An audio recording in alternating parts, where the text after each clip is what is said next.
All right, everybody, I want to go ahead and get started since it is 5:30. We have a hefty agenda today, so we want to go ahead and get it rolling. For our guests, I will preface that this mic sometimes has a tendency to just randomly shut off. Doesn't matter how new batteries I put in it.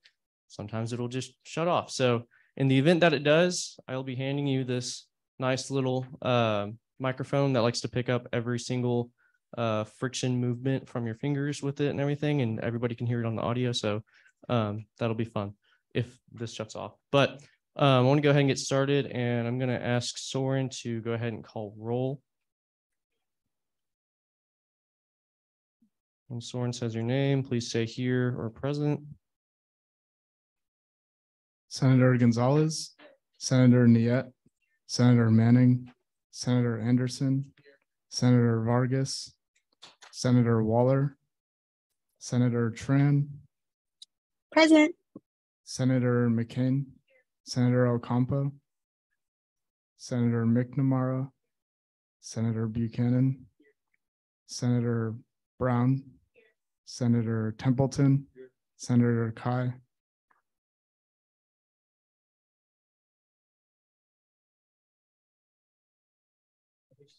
Present. Senator O, Senator Carnes, Present. Senator Holman, Present. Senator Santee, Senator Reed, Senator King,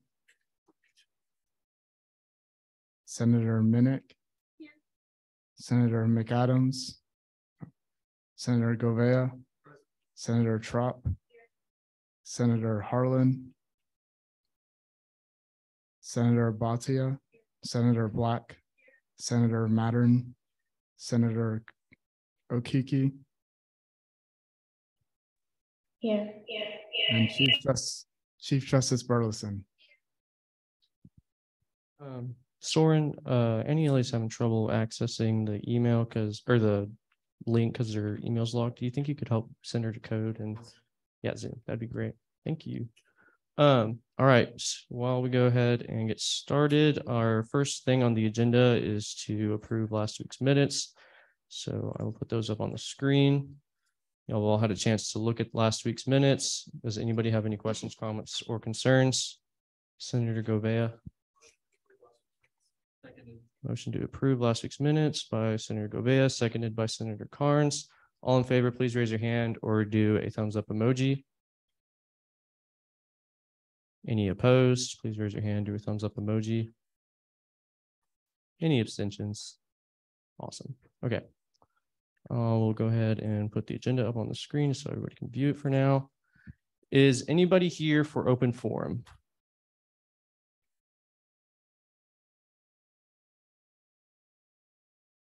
Yay. All right. Then we'll go ahead and move right along to speaker's podium. First up, we have the man, the myth, the legend, Dr. President Calhoun, here to speak with us today. I would like you all to thank him for coming. And thank you very much for coming. Oh, it's my pleasure. And it's always a great opportunity to come and meet with the Student Senate. And you're such a distinguished group and bright young people. And I'm particularly gratified that you all are putting this effort to belong to this group and to represent your fellow students and try to look after their best interest, as well as let us know what is top of mind for our students so that we can focus on those issues and make sure that we're being responsive. And I've brought part of my leadership team here tonight too, for a couple of reasons. I want you to get to know them too, because they're often responsible for getting the day-to-day things done that are so important to you, and you should know who they are. And secondly, there are some things that they know better than I know. Even the university president can't know everything and be on top of every single issue that may arise or be a concern to you. So I wanted to make sure that to the degree possible, we had some of the expertise in these areas here to respond to any questions you may have. And I'm going to ask them to introduce themselves in their title. And maybe I start with Stephanie and go to ECE. Hi, good afternoon, everyone. My name is Stephanie Finner. I am Chief of Staff to President Calhoun, as well as Vice President of Strategic Planning. And a UT title graduate. Good afternoon, everyone. My name is Isaí Ramirez. I'm your new Vice President of Information Technology and Chief Information Officer. Good afternoon. My name is Dwayne Morris. I'm the Executive Vice President and Chief Business Officer. Good evening. I'm Rama Duarha, and I served as the interim CIO until Isaí arrived. So this will be my last week, and pleasure seeing all of you here. Yep, there you go. You're not getting a pass. Good evening, student government. I'm Ona Tolliver, and I'm the Senior Vice President for Student Success, and I think I've met most of you guys, so.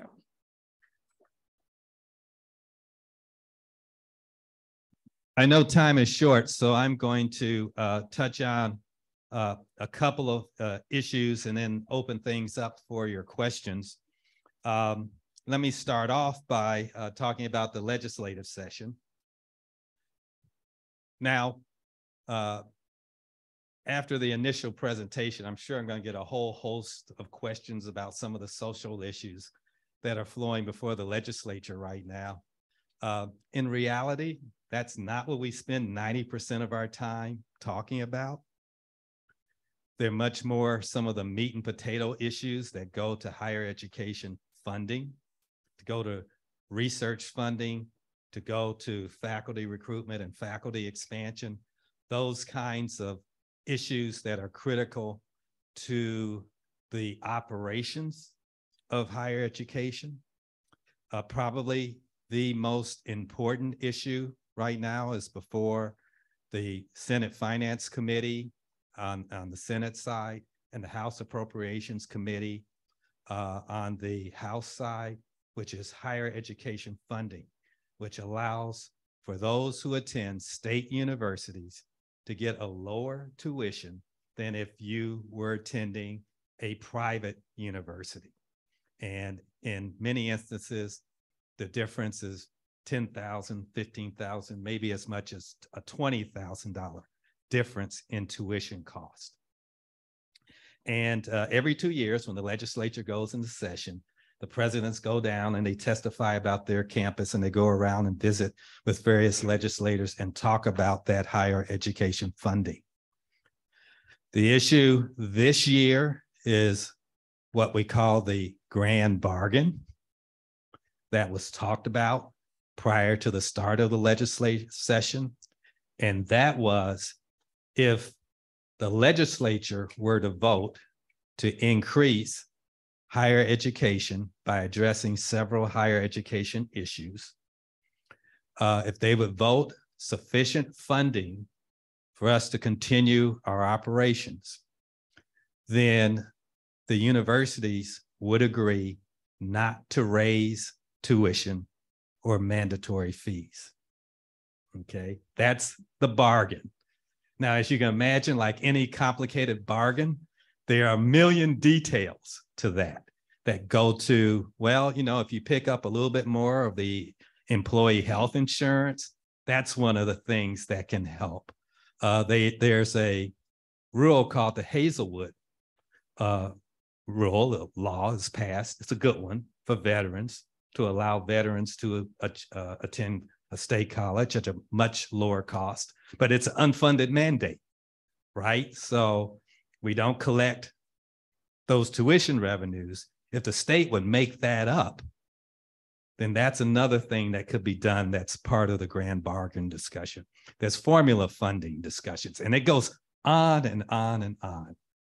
And that, trying to make sure that we do not raise a student's tuition and that we can keep the cost of higher education as low as possible, is an issue that consumes a lot of time and energy and attention of the presidents at the legislative level. There's also funding that would be for additional construction on campus. Some of the construction projects I'm going to mention in a little bit came from legislative funding to get that done. And again, we put a lot of energy into that. There are a couple of special items that UT Tyler has asked the legislature for. Currently, the pharmacy school does not have a state pharmacy school tuition rate. It has a private school tuition rate. That's the way it was started years and years ago. We're trying to get that changed so that we can offer a lower tuition in the pharmacy school. So that's an issue, that's a purely UT Tyler issue that we're dealing with. There's an effort on UT Tyler's part to expand our nursing program, particularly some graduate studies in the College of Nursing, what we call the School of Nursing now. And that would go to helping our local hospitals have nurses who are adequately trained in critical care, flight nursing, nurse anesthesia, those kinds of very specially trained nursing programs. We would like to see that expanded on the UT Tyler campus. We've asked for some additional state funding to get that accomplished. And on the health side, there are some things we want to do in child and maternal health and in pediatrics that are part of the new medical school and the expansion of UT Tyler's ability to better serve communities throughout. And so that's a third item that we are working on and trying to get some additional funding for. So those are some of the priorities that I spend the majority of my time, and actually the various senators, the 33 state senators, the 150 state House members. These are some of the issues that we spend an awful lot of time talking about. The newspapers pick up on some of the social issues and all that. And again, we can discuss those later if anyone has a question about that. But it is not the bulk of the activity that we engage in when I go down to Austin and I have to talk to the state legislature. Some of the construction projects that are going to be moving forward, we broke ground and they're doing demolition work and site preparation right now for a new medical education building in the medical center that'll be home to the medical school. That's going to be quite a facility, and it's going to be a real destination point that will have UT Tyler's name on it. We are breaking ground on April 5th on an expansion of the nursing school, which is very much needed to expand the nursing school and modernize the nursing school. And that's going to be a very exciting groundbreaking. And we are in the process of planning. And again, this is a really great example. The money for this came from a legislative appropriation last time, a real effort, but a new science building on the UT Tyler campus. And that science building is going to cost anywhere from $90 to $100 million to construct on this campus. So somebody sent me a note and said that we would be maybe breaking ground in November. I don't know if it's going to be that soon. Start date.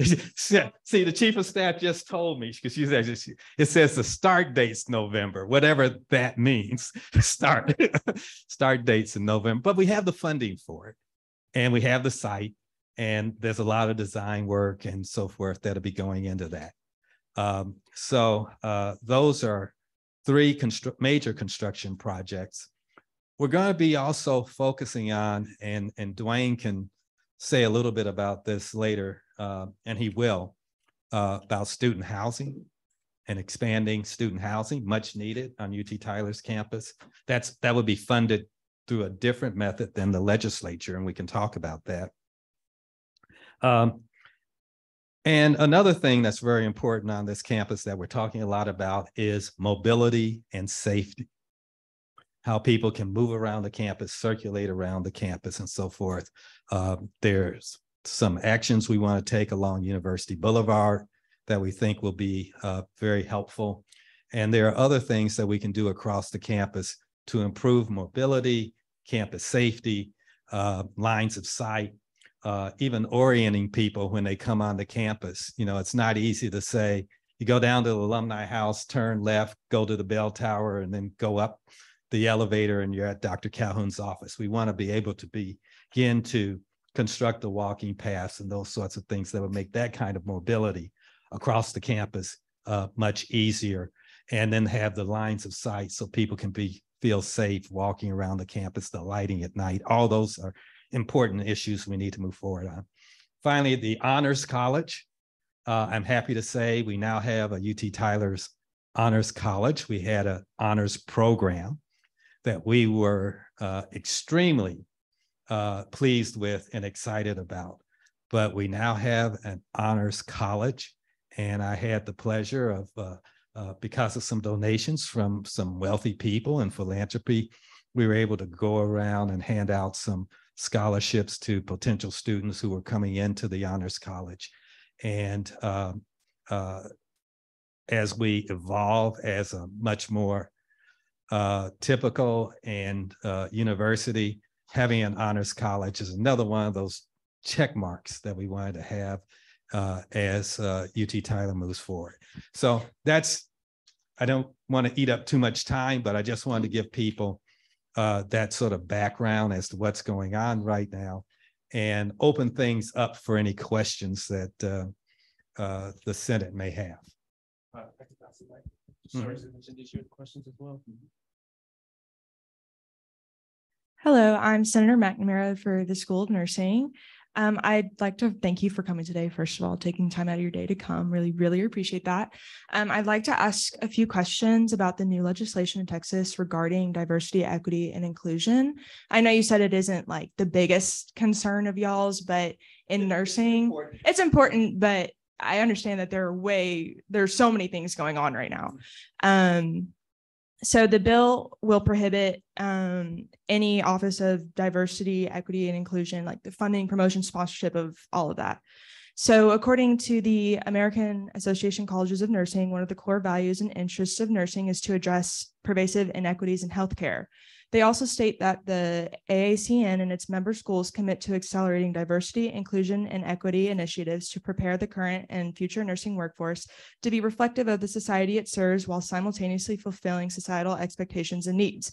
That being said, how are nursing students at UT Tyler expected to uphold these values and gain quality education if UT Tyler does not support DEI? The debate that's raging right now, and what I find most challenging about this debate, is that no one, at least to my satisfaction, has come up with a common definition of what diversity, equity, and inclusion, or whatever you might want to add to it, actually is. It's right now, to so many people, it implies different things. So when you talk about, and in order to meet the nursing requirements, by the way, the medical schools have requirements, and they use DEI phraseology.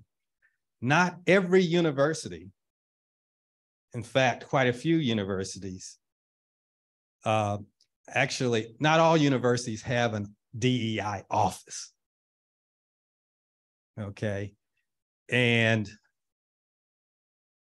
a number actually do not, or they do not call it that.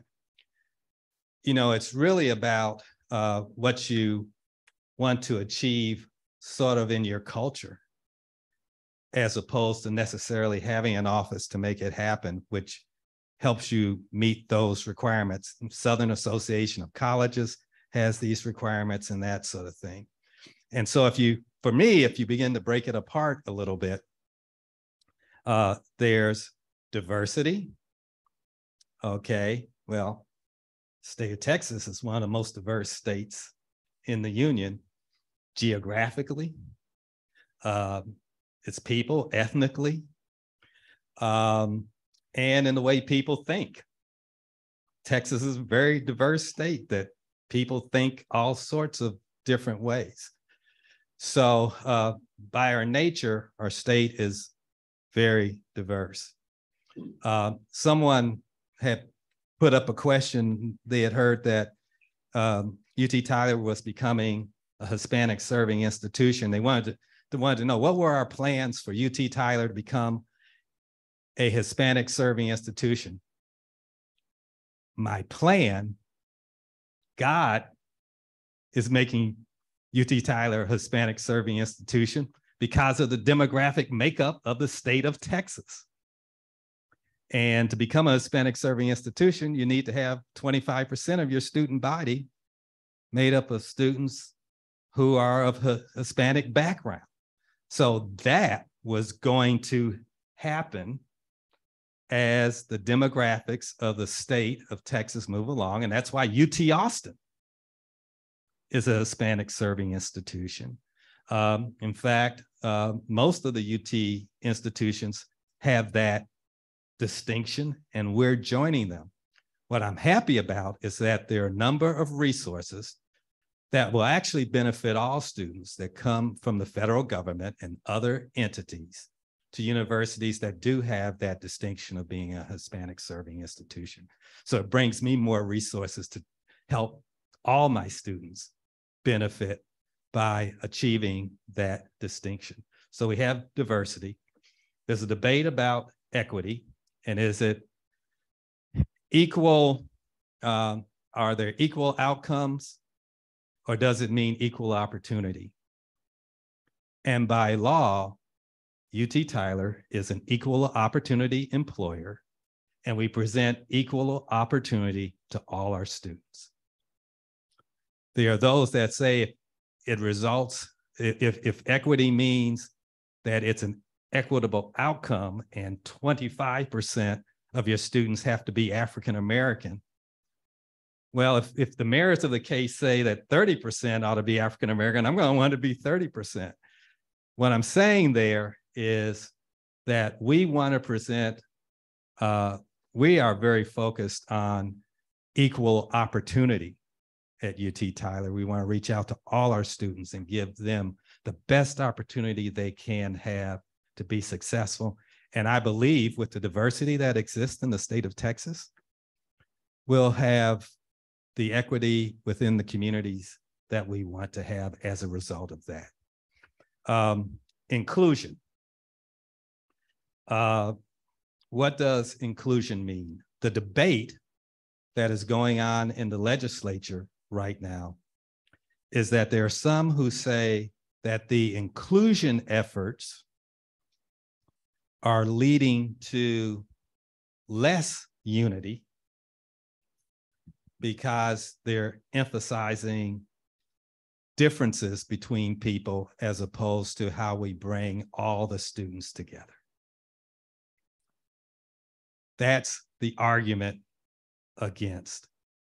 The argument for is that you create an environment on campus where every student, every faculty member, every staff member feels comfortable, where everyone can express their political points of view, whether it's a liberal view or a conservative view, that your religion doesn't matter, your ethnicity really doesn't matter.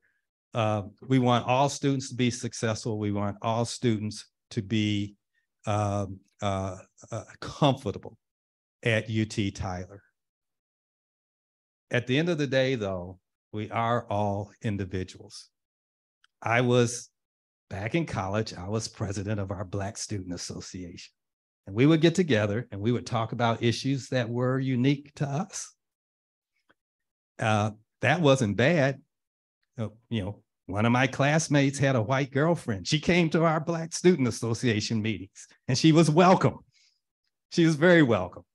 So yes, those kinds of things, no matter what, I'm going to celebrate Cinco de Mayo.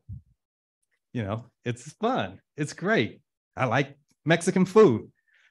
You know, those kinds of cultural exchanges are good and valuable, and we want to have those opportunities.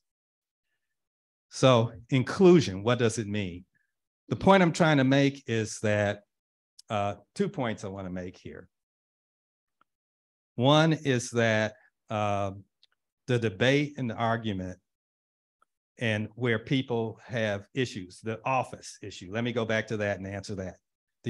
What the office issue is that some people believe, and I'm sharing with the legislators how we approach things here at UT Tyler, but some people believe that when someone has as their job to go and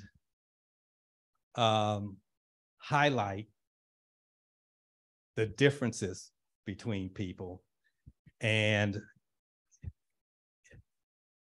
tell people that they are not being treated fairly, that even when they discover it is not the case,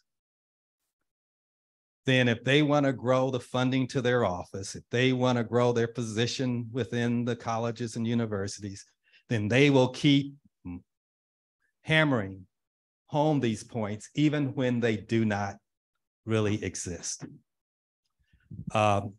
When I came as president, we did a campus climate survey, and people responded to it, you know, in all sorts of different ways and had all sorts of different things to say. But what the survey actually said is the climate at UT Tyler is not that bad. Could it be improved? Certainly. Were there things that we needed to work on? I'll tell you one. We wanted to make sure that our female faculty got equal pay with male faculty. That was an issue that we addressed right away. But for the most part, it said we had a pretty good culture here. Let's continue to have it thrive and have it be successful. There are some who believe that when you have people whose job it is to not accept that kind of finding, that they are motivated to drum up issues where issues do not exist. I'm not saying I know of any places to do that, but that is what a number of legislators are concerned about. So I'm going to conclude this discussion. I'm being professorial here, but I'm going to end this discussion with this. To meet our regulatory requirements and all that, I'm very confident talking with legislators that we're going to have the freedom to do what we need to do to make sure we can answer your question and meet the needs of the nursing school. Legislative processes are long, they're arduous, there are amendments. In debating these issues, people are asking questions to clarify legislative intent. I was looking at a hearing, it's talking about critical race theory. Another one, bill, the local senator from here has a bill there. And in the debate to clarify legislative intent, he was asked specifically, will university professors be banned from discussing or talking about critical race theory? And he said, no, it's higher education. You talk about all these things. Then what are you concerned about? And the concern is they don't want professors coercing students to actually believe that theory is an absolute fact. They can test on critical race theory. They can have you read materials on it, but they don't want students indoctrinated or coerced that they would have to agree with it in order to get a passing grade. And my view of that is that I don't think you all are that malleable. I don't think just because I'm a professor and I say a political theory is fact that you are actually going to take that for the rest of your life and believe that that's what's true. But there are folks who think that you all maybe aren't quite that independent, and that as a professor, I can sway your thinking. And so they want to make sure that there's not coercion there, that they want to make sure that if you don't necessarily agree with that point of view, you can answer the question right. But if you don't agree with it, or we require you to agree with that in order for you to get a passing grade. And when you hear the whole debate of the legislative intent, now you begin to look at it a little bit differently. The final point, again, I want to make is that whether it's DEI or any issue that you will be dealing with as leaders in the future, I want you to not be afraid to call them out and debate it either way. You know, we were talking about dealing with underrepresented students when I was in school, and we didn't have the phrase DEI to have that discussion. You know, we talked about those kinds of issues. And so DEI may not be essential to accomplishing what we need to accomplish. Keep that in mind. Secondly, for those of you who are very much in favor of the concept of DEI, let me throw something else out there to you. Is there evidence that the kinds of activities that go on in DEI, do they really work? Have they really helped African-American students? Have they really helped Hispanic students? What have they had any adverse impact on majority students? I'm not saying that any of those things are true, but those are questions that if you're going to attend UT Tyler, I want you to ask and challenge. And just because we have DEI as a popular notion right now, is it really accomplishing what it was intended to do in the first place? And as students, you should be asking that question, that very specific question. So you got legislators now on presidents asking them these kinds of questions now. That in and of itself is not bad. It's probably the right thing to be happening right now, because it has been written into nursing regulations and nursing and medical regulations and law schools, and it's written into a lot. And we ought to be asking the question, is it really meeting its original intent? Does it work? Are there bad things about it that are occurring? Are they actually emphasizing the differences between people as opposed to being a unifying effort? I've talked too much because these things are much on my mind these days, but I knew it was going to be an important question, and it's one that I think can actually be a teaching point for you all about how you need to think about your future, your politics. Elections have consequences. Elections drive what is talked about and what is debated in legislatures. And I want you all to be independent, thinking adults who don't just buy into a phrase like DEI. Okay. Any questions? Yeah. You want to follow up? Sure. Okay. Mm-hmm. It's just well, I hope it's a quick question. So you spoke a little bit about critical race theory, and if y'all don't know, that talks about racial bias. And I think that's really, really important in nursing right now. A lot of our classes, we talk about our experiences.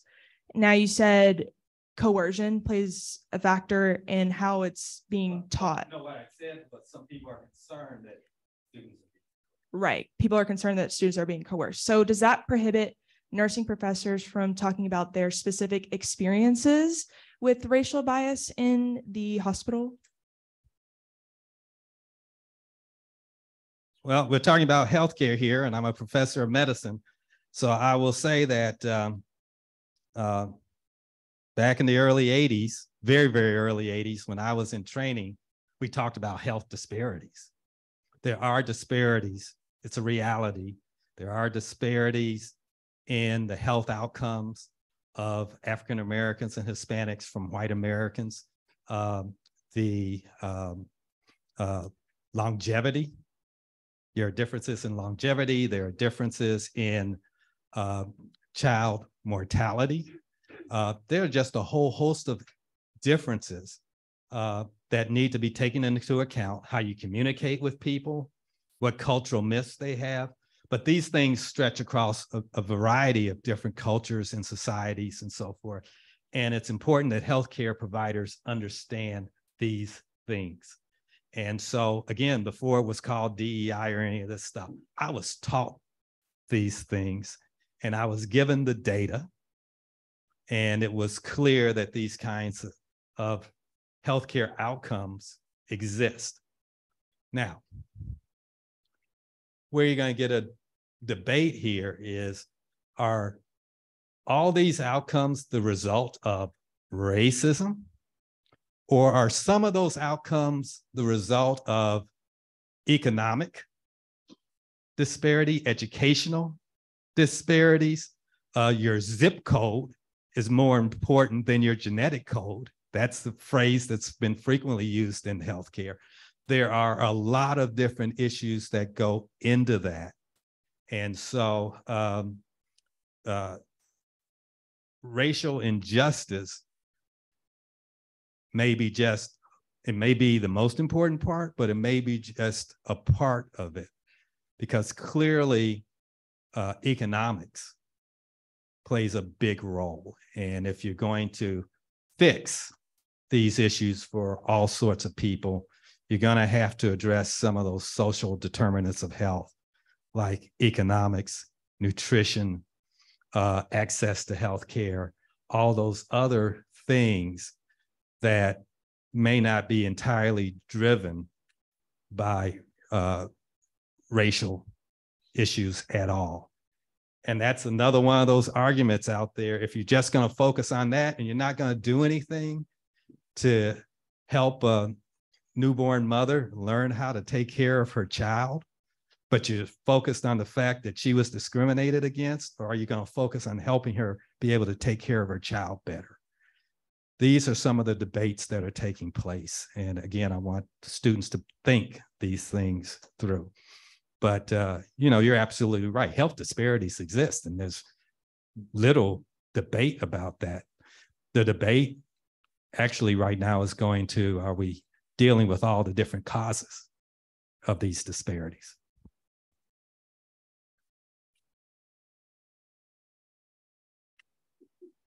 Again, thank you so much for coming tonight. So other than SB 17 and all the DEI topics being talked about in the legislature, is there anything that's coming up that you're excited about in the legislature coming in for UT Tyler and also the UT system and higher education in general, other than the great bargain that y'all were talking about, the grand bargain? Yeah.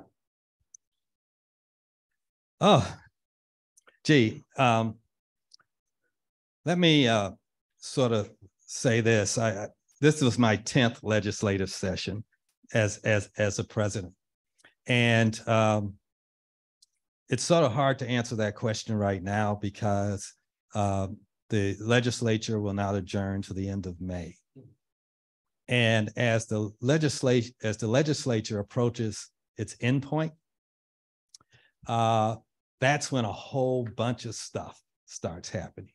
And a lot of deals get made and so forth. So, you know, I would be hopeful that additional money for facilities is made available, maybe later in the legislative session. The Texas budget is very strong. And so there's some opportunities there. There's a lot of discussion. Another thing I'm very excited about is there's a lot of discussion about mental health, both mental health the mental health of students and what can be done to help address the mental health needs of students. But as a physician and having a healthcare operation, there's a lot of discussion about additional funding going into mental health in the state of Texas to help improve mental health across the state. We're part of that argument because we have a number of mental health activities. We have our psychology department here. We have a psychiatry department over on the healthcare side. We in our hospital, the university hospital, we really have the only psychiatric wards available in this region of the state here in East Texas. So I'm hopeful that there'll be considerable additional funding going into mental health services. One, on the education side to directly address the mental health needs of students around the state. And secondly, to address mental health issues across the state. I see Dwayne writing there. I do think, Dwayne, I do need to have you say something about student housing because I've been monopolizing the time talking politics here.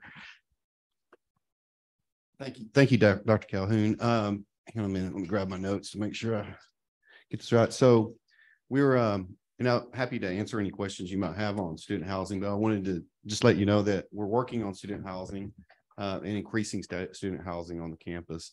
And we've been talking about this since last fall, and we recently engaged a consultant to come in to help us take a look at it. And that consultant's, hopefully the goal is for them to start next week on that, with the final goal for them to have a report out at the end of July. So it sets us up so that we can begin to move forward with that and plan with the UT system and with the Board of Regents on how we would move forward. But this would be, we're thinking right now, and it depends on how the work comes out on this, but we're thinking now some form of dorm style building that we would that we put on campus. It would be primarily probably for freshmen and sophomore students to start with. That's a good start where we'd like to go, we think, to give them a chance to be on campus in those first couple of years and engage with the other students. That would be a good expansion of that goal. We just got to wait and see how the market surveys come out. So that's one of the things that consultants will do. They'll go out and they'll do a market survey and understand what the housing environment looks like around Tyler. And then they're also going to be doing surveys. So they will do student surveys. They'll be asking different students and individuals, their preferences and their thoughts about what would be the most appealing housing situation that they would like to see on the UT Tyler campus. Then they'll go through and they'll also do analysis on site and on building construction costs, looking at and ultimately put together a business plan. And then they'll present that business plan to us. Like I said, I think the timeline now is towards July, the ends of July, and we'll sit down and take a look at it and see how we can move forward from there. There also, as that process goes on, we intend for them to give us some more information on what does the design parameters look like, what would the preferred amenities be that would go along with that housing facility, whether that be, food service or other kinds of retail and those kinds of things. Looking at trends across the nation in higher education, what are other universities doing, what's being successful there. So those are all the things that will be playing into this report that we expect in the summer. Happy to answer any questions. Does that sound good? Something needed on the campus?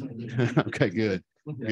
Good. Thank you, Dr. All right. And another important thing, EC and Rama, do you guys want to tag team this one? But talk about the IT changes and the Microsoft move and how that went and what met your expectations and what were curveballs that popped up at the last minute. So turn it over to you. Thank you, Dr. Calhoun. Sure. Are there any questions that we can start off with, or do you want me to give a quick overview? Sure, Adan.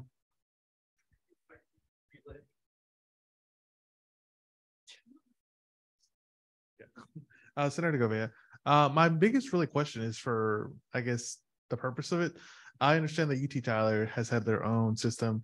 the Patriots and at UT Tyler is how this university operated. But whenever we merged, they had the UT Health Science Center email. I am really confused how this affected the main campus as much as it did. Sure. Okay. So there were two environments, as you said. The academic campus had one environment which was subdivided into the Patriot, right? The student email, and then the faculty and staff, right? But collectively, they were in one environment with Microsoft, and the Health Science Center was in its own. What we did was, because of the sensitivity around patient data, the Health Science Center environment for Microsoft has additional provisions in our contract that protect us against any sort of data breach that could impact our patients. So when looking at both environments and looking the fact that we've got student data on the academic side and patient data, and now student data, because we're starting a medical school on the other, and patient data, student data is very important, don't get me wrong, but patient data has additional provisions in our contracts. We decided to use the existing Health Science Center Microsoft environment with all those extra provisions for security reasons and use that as the new platform. Does that make sense? Okay. That is why there was it was a bigger task for us to make sure everybody on this side of town was good with their email, their calendar, their OneDrive, their SharePoints, or Teams, and everything, because we were in effect moving them to their new environment. Okay. Other questions? Anybody want to know why we chose spring break? Yes. Okay. Here goes. Spring break was chosen because we knew that this migration was going to take at least 2 days, at best. Okay, that was a little too close for comfort. So spring break comes along and we say, hey, we've got more than 7 days there to fix any issues and any bugs that might come up and things like that. And the reason, we said we have more days is because students would not be showing up on that Monday of spring break, right, without potentially access to email or their calendar or important information, right? All right, so it gave us a few days to iron out any bumps, but it wasn't too much time, so we wouldn't have students gone for the summer potentially or for several weeks, come back and not be able to open critical emails like financial aid or their class schedules or other things that could potentially jeopardize the start of either the summer terms or the fall terms if you're a student that takes off the whole summer or has an internship or something else going on. Okay, so we found spring break to be that happy medium of, hey, we've got a few more days here than just the regular weekend, but not too much time so that students wouldn't come back surprised and unable to, get to their email and other things. Does that make sense? Any other questions?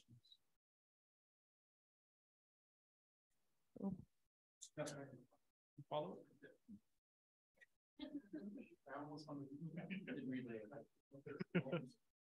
Senator Gouveia again.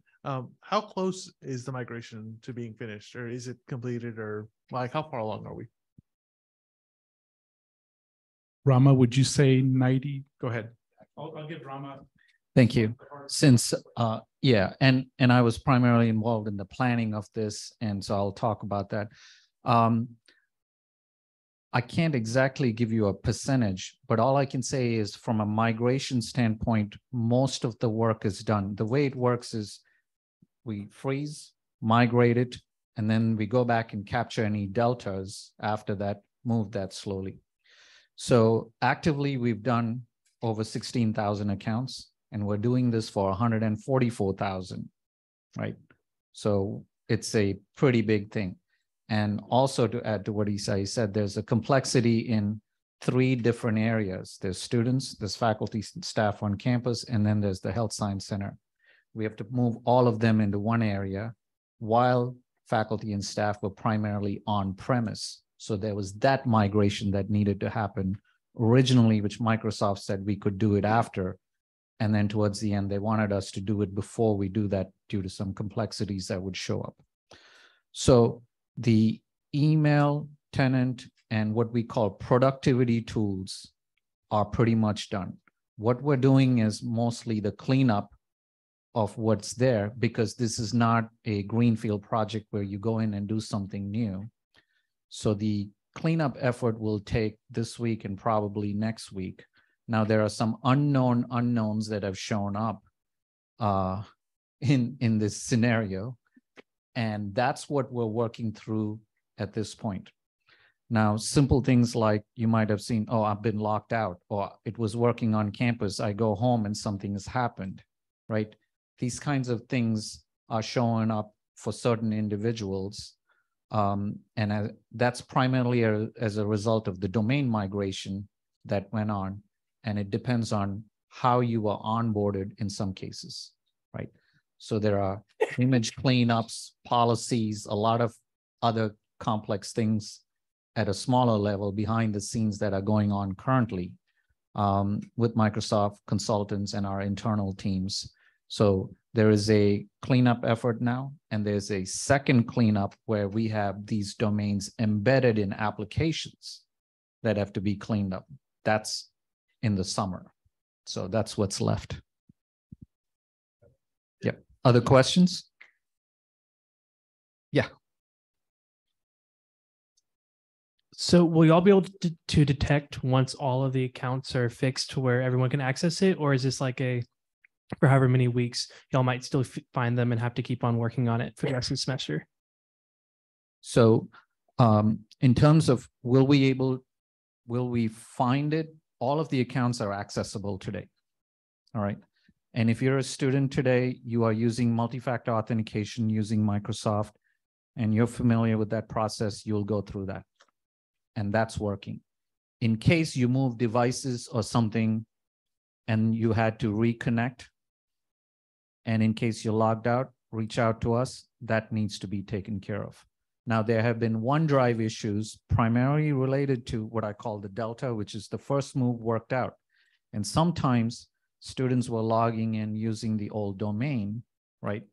And it was locking them out in that scenario. So that's what some of you have experienced in case you couldn't get to it. All right, I think you had a question. Yep, sorry. Thank you all for your time and coming to speak to us. I sort of had a bigger picture question. Considering Stephen F. Austin State University's recent vote to join the UT system, how does this new addition to our system affect UT Tyler? I guess that's a question. Is it a technology question? Because I'm on a workshop, I can help you. But let's. And I concur with that, and I can confirm that. I was actually asked about how UT Tyler would feel about Stephen F. Austin coming into the UT system. And I was very much in favor of it. One, we have a good relationship with them. And two, universities do compete. I was just sharing that earlier. Universities compete. We compete for students and grants and philanthropically for donors and that sort of thing. And we've always competed a very friendly, positive competition with Stephen F. Austin. But in the long run, if I had to compete with them, Would I want them in the family or compete with them outside the family? And believe me, it's better when you compete within a family, because at least then you have parents that you can run to and have them try to split the baby, you know, to try to figure out how you guys can best work together. And people have asked, you know, are we going to offer Stephen F. Austin English classes at UT Tyler or vice versa? No, that's not what this is about. They are a different institution. If you go to Dallas, you have UT Dallas, you have UT Arlington, you have UT Southwestern. You know, it's not unusual for universities in the same family to be in the same region and be very different. And UT Tyler is very different from them. I have no desire to have a forestry program at UT Tyler. You know, they may want to have a medical school one day, but we beat them to it. So, you know, that's going to be, and so we're working with them to make sure their students get the same kind of exposure and so forth, and opportunity to attend the UT Tyler Medical School. You know, they're going to play Division I sports. UT Tyler is different. We have a different role for sports here. We're happy playing our Division II. Congratulations to our women's basketball team, the Elite Eight. Yeah. So, you know, it's not necessarily as important to us to play athletics at that kind of level. You know, we want to invest our money elsewhere to do different things. So they're coming into the UT system. The UT system has, you know, really good resources. It's a good thing for them. It will help strengthen our system. It will ease our ability to work collaboratively with them on a whole bunch of projects. You know, we can apply for a grant where we split the region, right? And they take the southern part of East Texas and we take the northern part of East Texas, and we can do a joint project together and write a really nice grant and be much more competitive for it. It'll be much easier for us to do it as two UT institutions as opposed to them belonging to A&M and we belong to UT and we don't talk that much. So that's why it's a good deal all the way around. I was supportive of it. I was glad the Stephen F. Austin Board of Regents decided to move in this direction. Going back to the IT questions, so was there similar problems experienced with people up there at the Health Science Center, or were there different issues involved with the merger? Yeah, that's a good question. And no, there weren't similar problems, partly because Health Science Center is a very controlled environment. Much more controlled. Yeah, you have a little. Yeah. This place a little more unruly. Keeping with the theme of SGA, you had a lot of democracy on this side. So what happens in that scenario is we allow more applications, things to be installed. You can do a lot more on this side. And in terms of restrictions on the security side, you have more freedom on this side too. So it's a little different in that case. Secondly, since the campus wasn't really in the cloud environment, the O365 environment is also a little different. And moving that over there, while it opens up new tools for you, it also has a little bit of a challenge migrating the existing tools. I'll give you a classic example. If you had a Teams channel going and chat, the chat history won't migrate over immediately into the cloud one because we have to save it, re-inject it, and all those kinds of things come into play, right? So one thing I will say is I'll take this opportunity first to thank the SGA and Landry especially for helping us communicate out, because we know email is not always the best way, and getting it out through your social media channels and you talking to your friends, other students helped us out. So I do want to thank you all for that effort. And while this is continuing, we also appreciate your patience on it and working through it. This is very similar to what you will experience in private sector too. There'll be mergers. Two companies will have email systems. They'll try to bring it together. And then at least you'll have the opportunity to say, yeah, I went through that. So, thank you. He was involved with UT Rio Grande Valley when UT Pan American and UT Brownsville came together, and they had to merge systems. And then he had a complicating factor. There was a health component that was in the Valley that was run by UT San Antonio Health Science Center, and they were thrown in to the Rio Grande Valley mix. So you had to take three and combine them. Just another thing, there was a hint in your question that, well, why did you go with the Health Science Center? Why didn't the Health Science Center come over to us? We have a lot of information systems. This was the Microsoft thing. The Health Science Center had to come over to UT Tyler's, I don't know what they call that, the academic thing for the grading and all, Canvas. Yeah, we had, we had two different systems. The Health Science Center, you guys didn't even know it, but the Health Science Center had to switch over here. There are plans, we still have to really get maximum benefit out of bringing the two campuses together. We had to bring systems together. We had to become one campus. We couldn't go into the future existing as two campuses. Another big move that won't impact students as much, but could impact our business operations is PeopleSoft, where we keep our PeopleSoft data. And these guys have been working on merging the two PeopleSoft systems. And from what I learned from this experience, that's going to be even tougher in some respects, because we'll be coming into what is UT Tyler's PeopleSoft system, which, if you didn't know it, was the PeopleSoft system that the other UT academic institutions, you're already merged with them. And the Health Science Center is going to have to come into that one.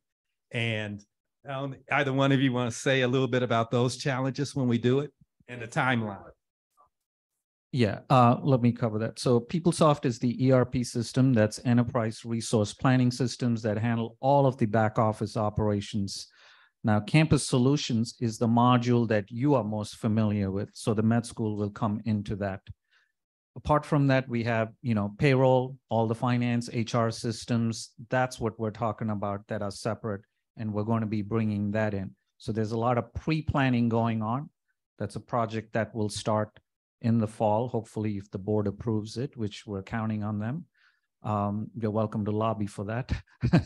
And there are other systems, like we're talking data centers, right? There's a research system called Cayuse that now the Health Science Center is going to be part of, where all the grants are going to be managed out of. And this will help our faculty members bring more grants and help you be part of those research projects. So there's a lot going on behind the scenes related to that in terms of IT integration. Do you want to add anything to the PeopleSoft other than that? I mean, one good thing is when Isai was at RGV, he worked as part of the PeopleSoft governance team as a operations committee member. So he's very familiar with what went on. And when I go back to Dallas, I'm part of the UT system team that runs the PeopleSoft operations team. So I'll be here back in Tyler once a month, hopefully making sure everything goes well. All right. I just want to reiterate what Dr. Calhoun said. The migration on Microsoft went the Health Science Center way. There's going to be plenty of other migrations that are going to go the other way back to academic. So it's all going to depend on who has the better setup or the more convenient environment, the best environment for our students, for faculty, staff, our patients, everybody. I don't know how much time we have left. Is that it?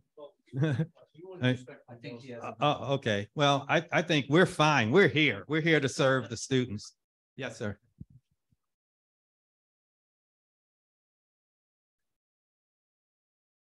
Hello, sir. Thank you for your time today. So this question is a little more fun. We all know football is a very unifying sport. What are the odds of bringing UT Tyler a football team?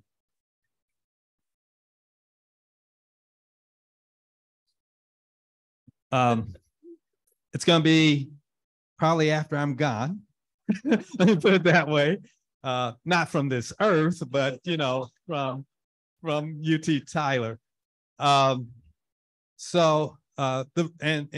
reason is simple. Even playing at Division II, football is the most expensive college sport to do. In our conference, Lone Star Conference, there are occasions when they have to lease an aircraft to fly some of the teams that play football in the Lone Star Conference to their games. There are a couple of conference members that are up in the Washington State area.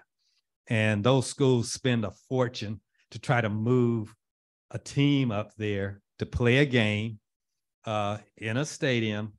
This is not UT Austin where it's jam-packed with people from the rafters. Our sporting events draw smaller crowds. And by the way, I want you guys to really work to get our crowds up at our games and fill the stadiums we have, but we're not going to fill, we're not Michigan, and we're going to fill a bowl with 100,000 people. And if you look at the schools that actually cover the cost of their football teams, I mean, it's like UT Austin. It's the really big ones. And most schools lose money on football. They do it because it is a unifying sport and students enjoy it. But they lose money on football and sometimes considerable amounts of money on football.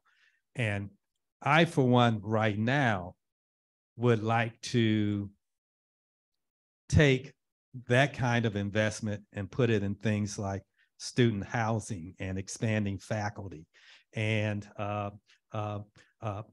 making our student recreation facilities better and more accessible, fixing our IT systems so they work. So until maybe if I had a donor who came along, gave me $50 million and said, start a football team, I think about it then, but I'm not anticipating we're going to get that at UT Tyler. And so great question, but football is not on the horizon.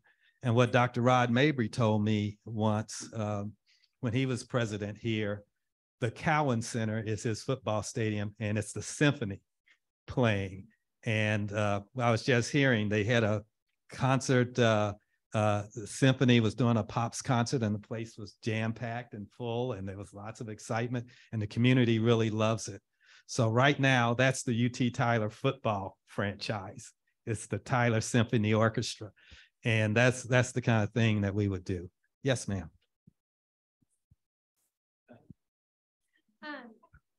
Not necessarily a question so much, in a similar vein to the football thing. What's the likelihood of there being a marching band here? I was a band nerd in high school, and I would have died to be able to be in a marching band in undergrad. Yeah, that's not on my to-do list, but I think it's worthwhile looking at and talking about. There are some things that we do want to do in music. For instance, we don't have a strings course and so forth within our music department. And I think, strings are important. So I've asked the Dean of Liberal Arts and Sciences to see if we can work on that. And I think a marching band would be very appropriate. I really like our UT Tyler Jazz Band. And when we have donor events and stuff like that, I like to ask the jazz band to come and play and so forth. And our donors really enjoy their music and so forth. But, a marching band would be neat. And it wouldn't cost us what a football team would cost us. So a very good suggestion. Mm-hmm. Yeah. Yeah. Dwayne, I hate to make you get back up again, but I know it's on more than one student's mind, parking. I know, I'm sorry. I was just hoping that maybe you could talk broadly, at least about logistics, maybe what's kind of being discussed right now. Again, I'm sorry I had to make you get up again. No, thanks for the opportunity. So parking, everybody's favorite topic, right? Since we talked about football. Yeah, we're gonna talk about parking. So parking is always going to be always a challenge. You know, you never get the spot. The space is exactly where you want them when you want them. And we've been looking at parking since last fall, and we have a new leader in that area. His name is Robert Cromley. Robert was the chief of police over at the Health Science Center. And when we combined police forces, he took over as the executive director for emergency management for all of UT Tyler. And one of his things that he accepted when he took that role was parking as well. And he's been studying it for the last couple of months as he took that role on. And we've noticed some things that are interesting trends and issues across the campus that create parking issues. We know that, you know, the problem parking days for the most part are Tuesday, Thursday, Wednesday a little bit, but Tuesday, Thursdays are really tough. If you're here on Monday or you're here on Friday, plenty of parking room. We also noticed that when we have events on campus, special events, different schools and colleges, even administration, sometimes Cowan Center, things like that, that compresses parking and creates a problem when those special events come on. So if we have a special event on Tuesday or Thursday, that's a particular problem. So one of the things that he's doing, he's taking a look at that. He's also he's working on a presentation that we expect that we're going to come out with in April, sometime in April. The other thing that he wants to do, and we talked about this last week, is put together I'd call it an ad hoc committee or group, working group, probably be a better group, to sit down with Robert and spend some time with him, probably some students, some staff, and some faculty. Not a big crowd, maybe two or three people out of each group, to talk about the parking issues that they're having, and, you know, get some ideas and bounce some ideas back and forth on how we can solve them. So we will be coming to you to find 2 or 3 students that would be interested in spending some time with that group and talking about it. So some people, hopefully some informed people who can contribute and create some constructive solutions. The other thing that we're doing is we're looking for other parking opportunities across campus. We have some ideas on some areas where we could expand to give more space. Dr. Calhoun mentioned also not just parking, but the mobility, safety and mobility. That's something that Robert is working on along with our facilities folks, Andy Krause, looking at walking lanes, expanding biking lanes, and also putting in lights and safety features and things like that, and connecting the campus more logically, maybe, I don't know, so that more holistically, so that you don't have to leave campus to get to the other side of campus, and those kinds of things.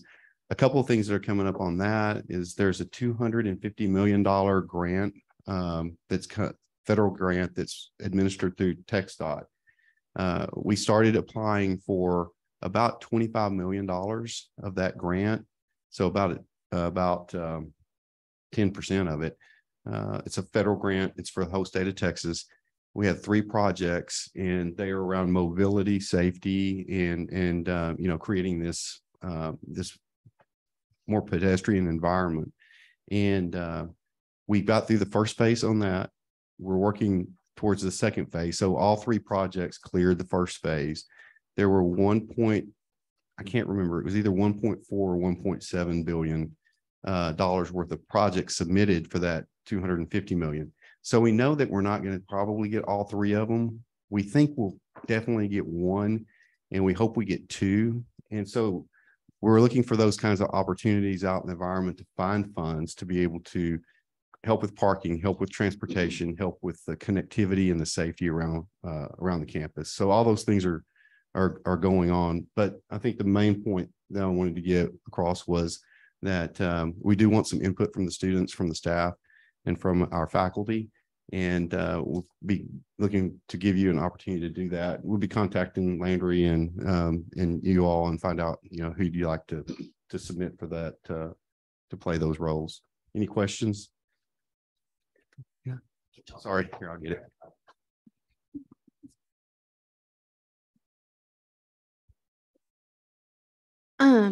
Senator Madden, I hate saying that, sorry. Would connecting the HPC parking lot, do you know where that is?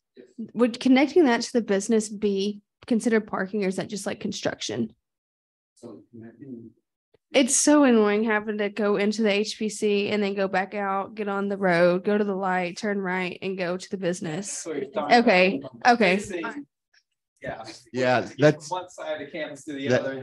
Yeah. Go off campus. I didn't say that very well, but the whole goal would be once you come in on the campus, you'd be able to move around campus without having to get back out on one of the major, either University or Old Omen, to access the other part of campus. Now, here's the other thing too, just so you know, that's not going to happen overnight, right? That's going to be probably 5 to 10 year process as we find funding opportunities like the one I was talking about earlier, and then we're able to execute on the grander plan. So, but it is in planning and process, and we'll get there. And I think that the award for that, if I didn't say this already, the award for that $250 million happens in October. So we'll know this fall if we got 1, 2, or 3 of those projects awarded, and then we'll be talking more about that. But that's a good question. Thank you. But you're right, and there's actually a wall that the architects had said we sort of knocked this wall down and that sort of thing. So right there at the HPC, you would be able to walk straight through. So some of these, campuses get built piecemeal, and then they wind up being weird. And so, you need to be able to drive around the campus on the outside, but you also need to be able to come into campus and drive around internally without ever going on an outside road. And we need to have walkways that are designed in just the right way so you can walk the shortest distance between buildings. And if there is a building in the way, there's a way to either go through it or around it or something like that makes it more convenient for students to get across the campus. And so we sort of know what needs to be done. Now we need to identify the resources and actually get it done. Senator Carnes, I'm one of the students on the ticket appeal committee, so parking is an issue I constantly deal with. I was just wondering, out of those 3 projects, which one are we hoping to get them get out of the 3? Which one are we hoping to get if we can only get one? Yeah, good question. Okay, from memory, because I don't have that list in front of me, but there's a project that actually puts a good bit of the external campus walkway in, and also has some traffic benefits here on University. Getting out here on University Boulevard. Putting a lot. Rush hour and everybody's trying to get out, and traffic probably needs to be a light. Right. And a more safe way to get on the other side of University Boulevard than taking your light in your hand, trying to dash across, and maybe even a turn lane there. So if you're turning to the left, you're not keeping people from being able to turn and get out right away and go to the right. Yeah. As you know, that's a big issue right now. That's probably the one we would want if we get it. The others, there's some more connectivity, internal connectivity project, and then there's another project that creates a safety bridge actually across Oman, so that the folks that live in the apartments on the east side of Oman can cross without having to go through the lot, that actually be able to walk over the bridge. So that's another idea for safety and connectivity. But if I had to choose one, it would be the one that does the work on University, because I think that's where some of our biggest issues are right now, as far as backed up traffic and people being disgruntled because of the time they're having to wait at that light. And also not just being unhappy, but not being safe because of the way that the traffic and some of the things that they have to do to get out. So.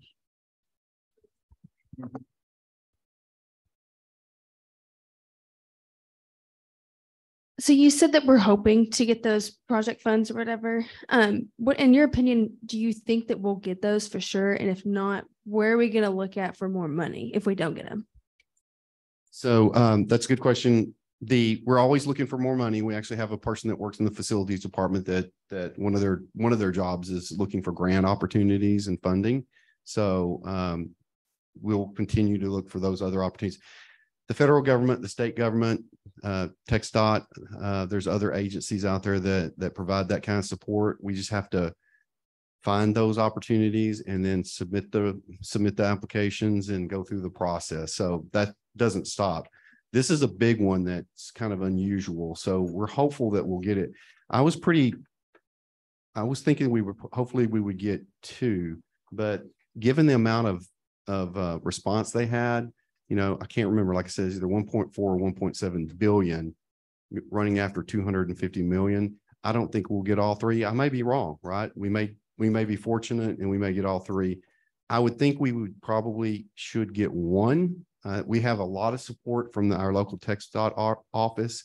I think that they would probably put some emphasis on the one that we were talking about with the lot, but sorry, I didn't mean, sorry about that. At the lot, they might not put as much emphasis on some of the internal projects that we have, or maybe even the bridge. So it depends upon how those all score out. And I don't know how the scoring system works. That's kind of internal to TxDOT. So we'll just have to wait and see, really, and, you know, answer as many questions as we can and make the best case we can for those projects to the benefit of not only to UT Tyler, but also the bigger community as far as safety and connectivity goes. We have a question on oh, sure. Go ahead, Keena.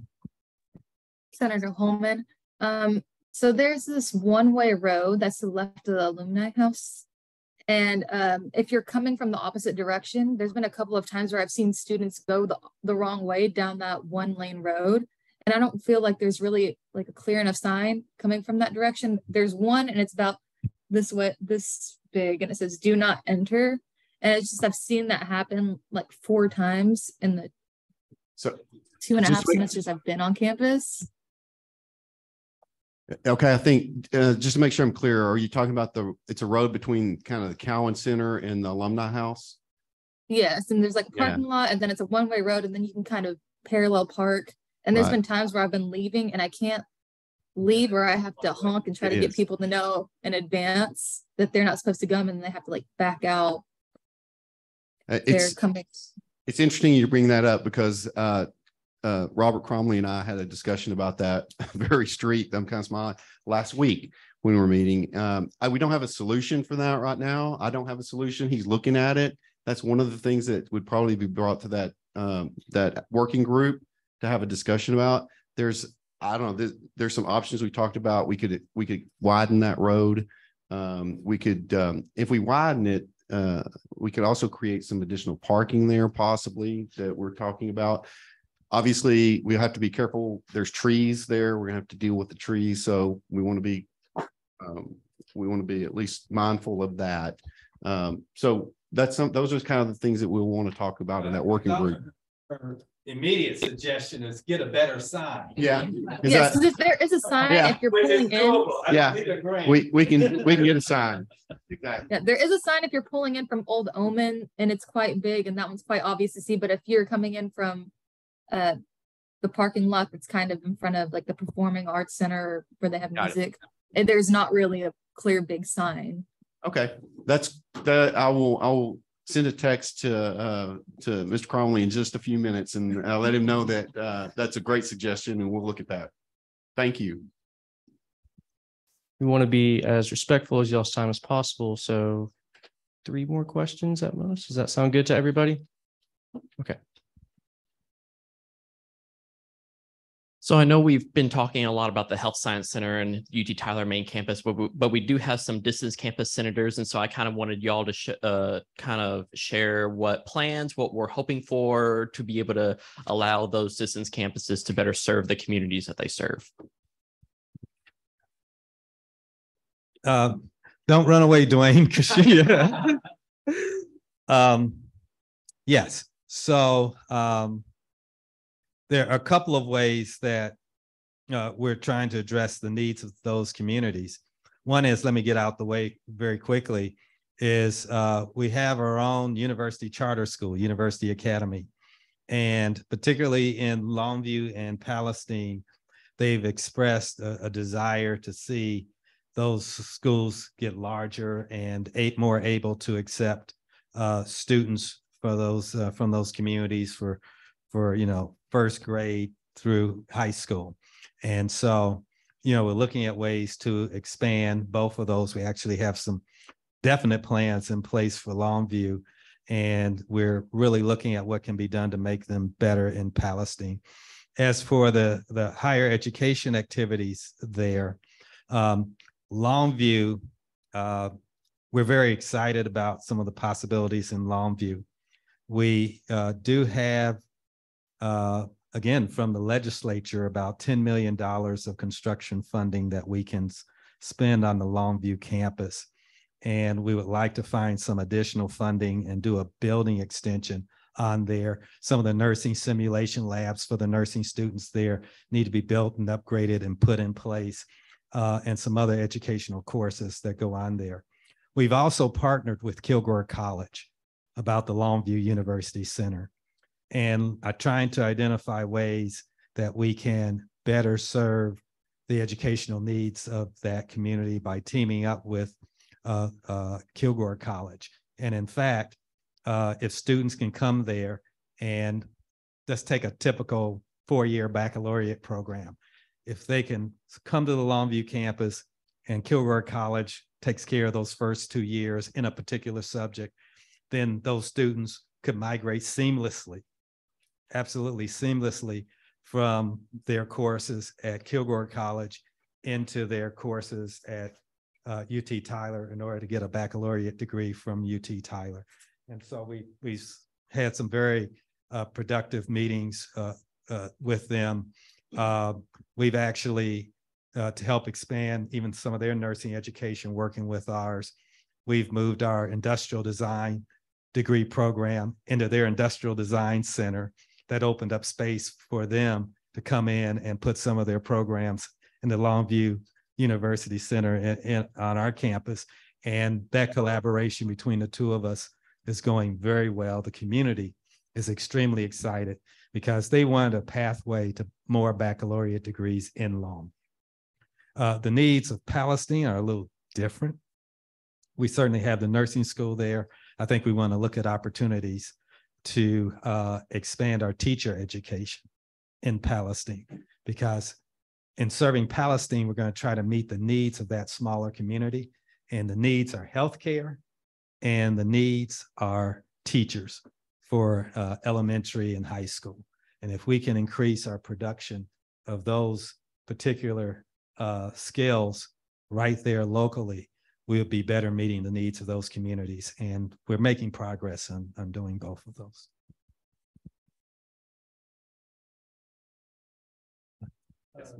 Go ahead. Okay. Is this 3 or is this 2? It's 2. Oh, okay. We'll go to Senator Bhatia, and then Aniele, we'll round it out with you. Just out of curiosity, is it on the university's radar at the moment to implement some sort of bike share program to make the campus a little bit more accessible? Not to my knowledge. No, actually, I haven't heard anyone bring that up, but have you heard something?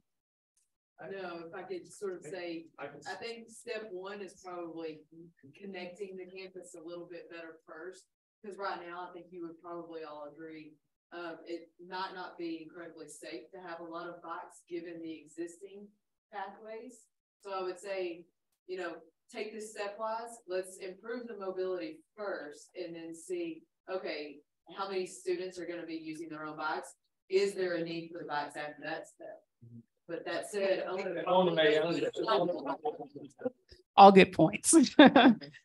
Just so you guys know, we have in the past had a bike share program. And one of the issues that we ran into, yes, was that we definitely need to have a better path for that. But we also ran it, student government was very involved in it, along with our recreational sports department was also responsible for that.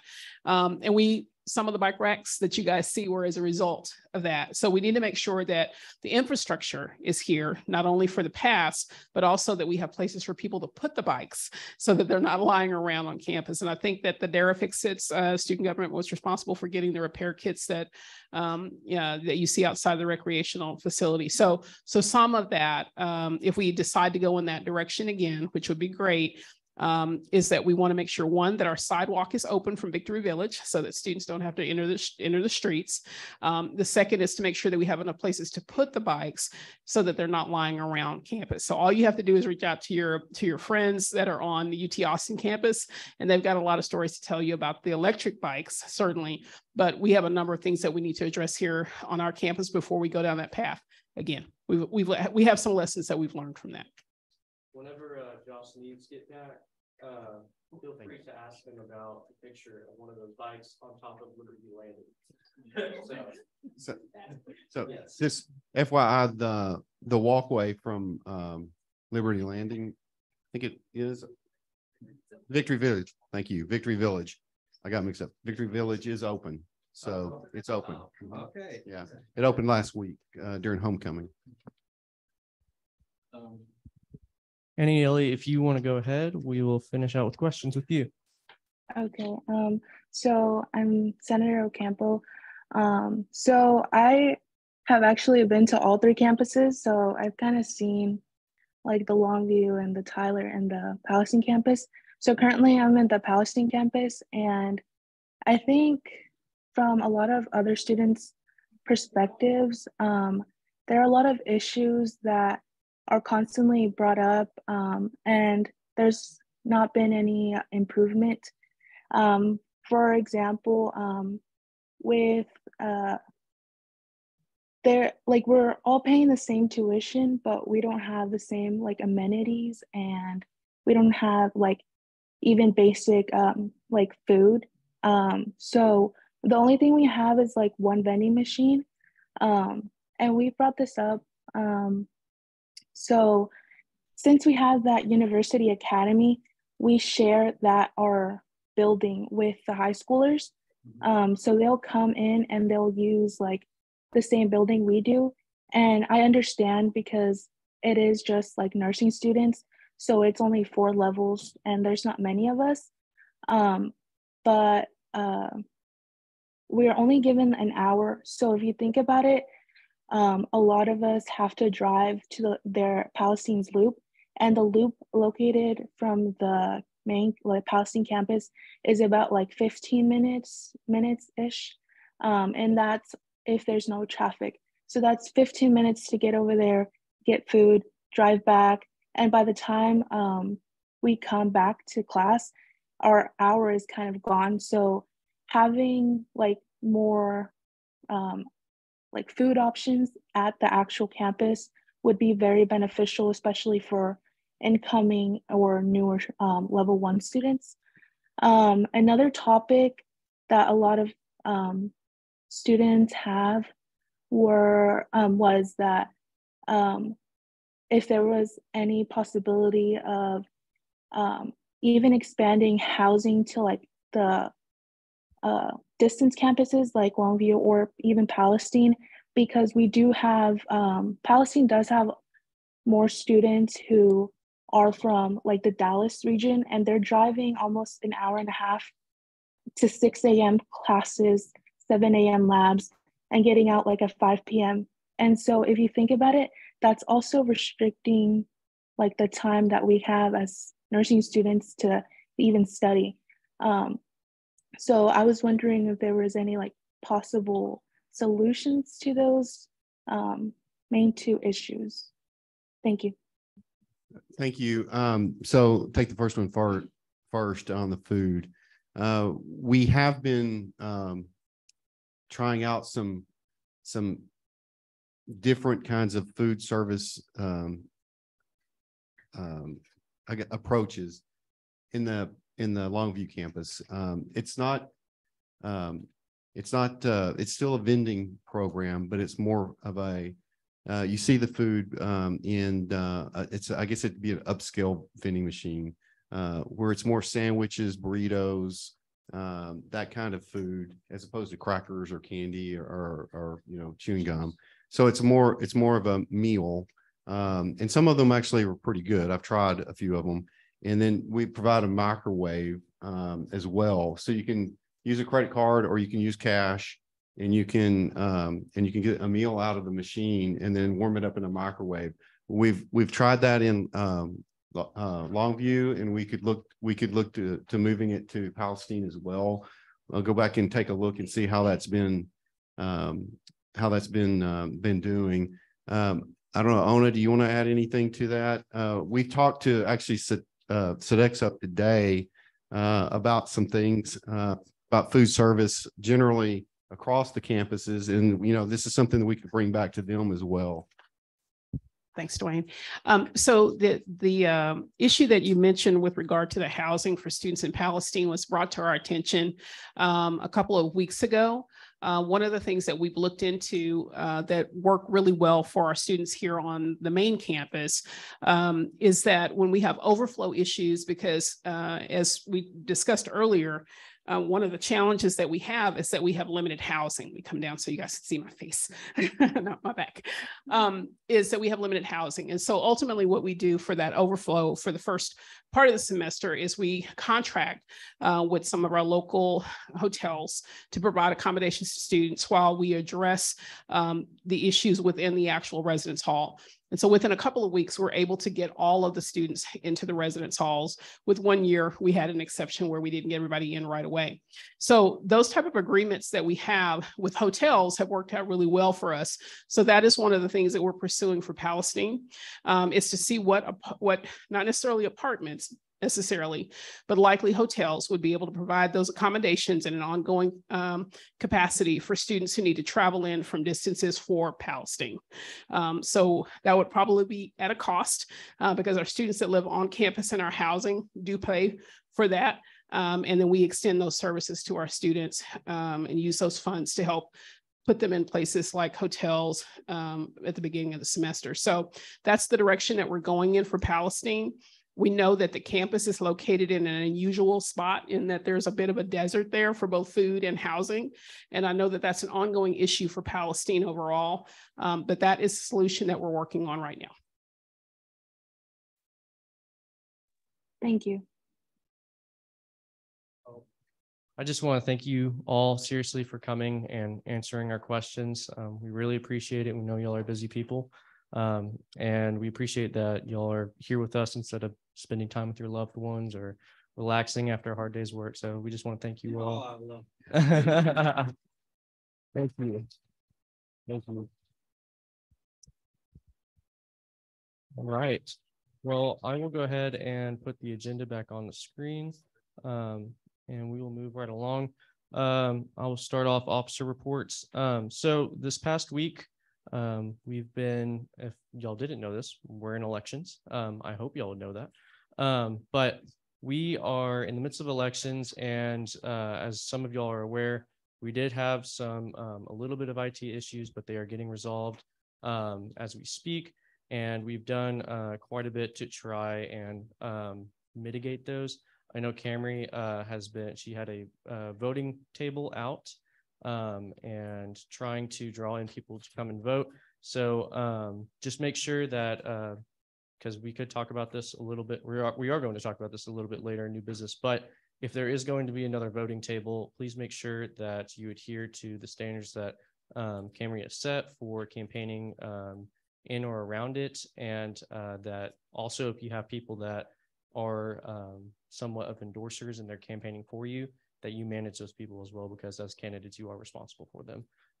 So just want to do that so that way everything is clean and fair. But we've been constantly talking about elections and making sure that it is completed more smoothly than it has started.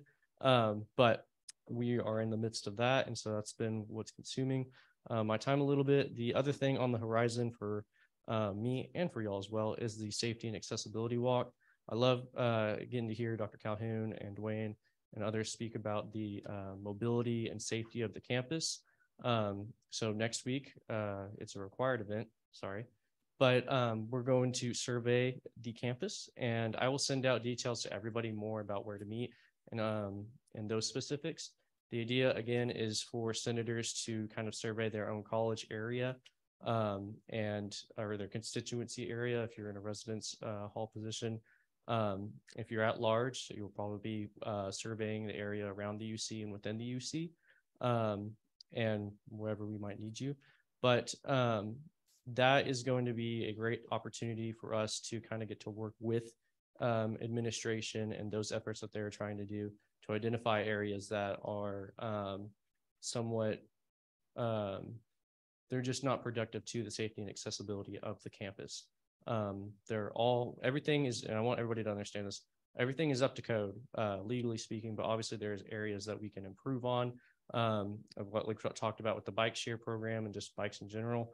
There are certain hills that people can just fly down, and I know for a fact that some people have been like blindsided by those before.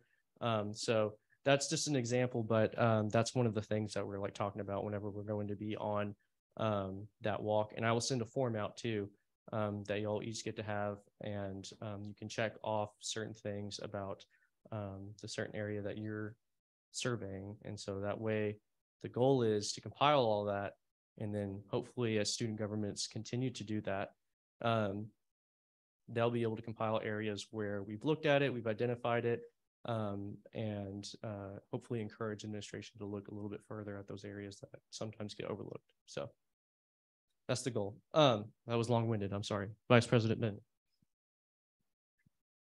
So how's midnight breakfast, y'all? You liked it? That's great. That's great. We'll be having a further conversation about it later on, so save anything you have for that. I did get the opportunity to be able to talk with Camry through email about a possible event to be able to help the Patriot Pantry called Corn on the Cob. So hopefully that'll go well. I also got to attend the alumni relations alumni bash this weekend, so I got to talk with the VP of marketing, Jeff Noblet, about the website and how they should also look into updating my UT Tyler as well, because I know there's multiple different parts that definitely need updating. I also got to talk to Francine Durr with Alumni Relations about how Midnight Breakfast can be greater integrated into homecoming week and be able to help us with that process to be able to make it bigger and better each year. And also about a possible Greek event for Greeks here on campus, and also to have the archives be able to have something further for all students here on campus next year for UT Tyler history. Also, so we'll be having a discussion for Midnight Breakfast, and we'll currently with Banquet, I did send out emails. I'm not sure if they got them or not, merger and everything. So I'll be resending emails to them to see if everything's going smoothly with that, and we'll be discussing that later. Thank you all so much. Hello. So this past week, I completed the minutes and sent them out. And I've also been pretty busy on the Instagram. So I posted for Midnight Breakfast. I just gave those 3 posts of different shout outs to the organizations that tabled. And I also posted for the elections booth. So be on the lookout for any updated elections posts, especially the one I posted a while ago about when voting's actually taking place. Just make sure you guys are sharing those so the student body is aware of what we have going on right now.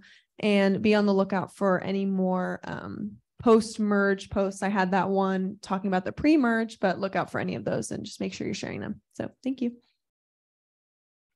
Okay, so Treasurer Luna. Lately, I've been, one of the things I'm really excited about is, so I was working with Vice President Bennett about getting an itemized list from Sodexo and Jamie.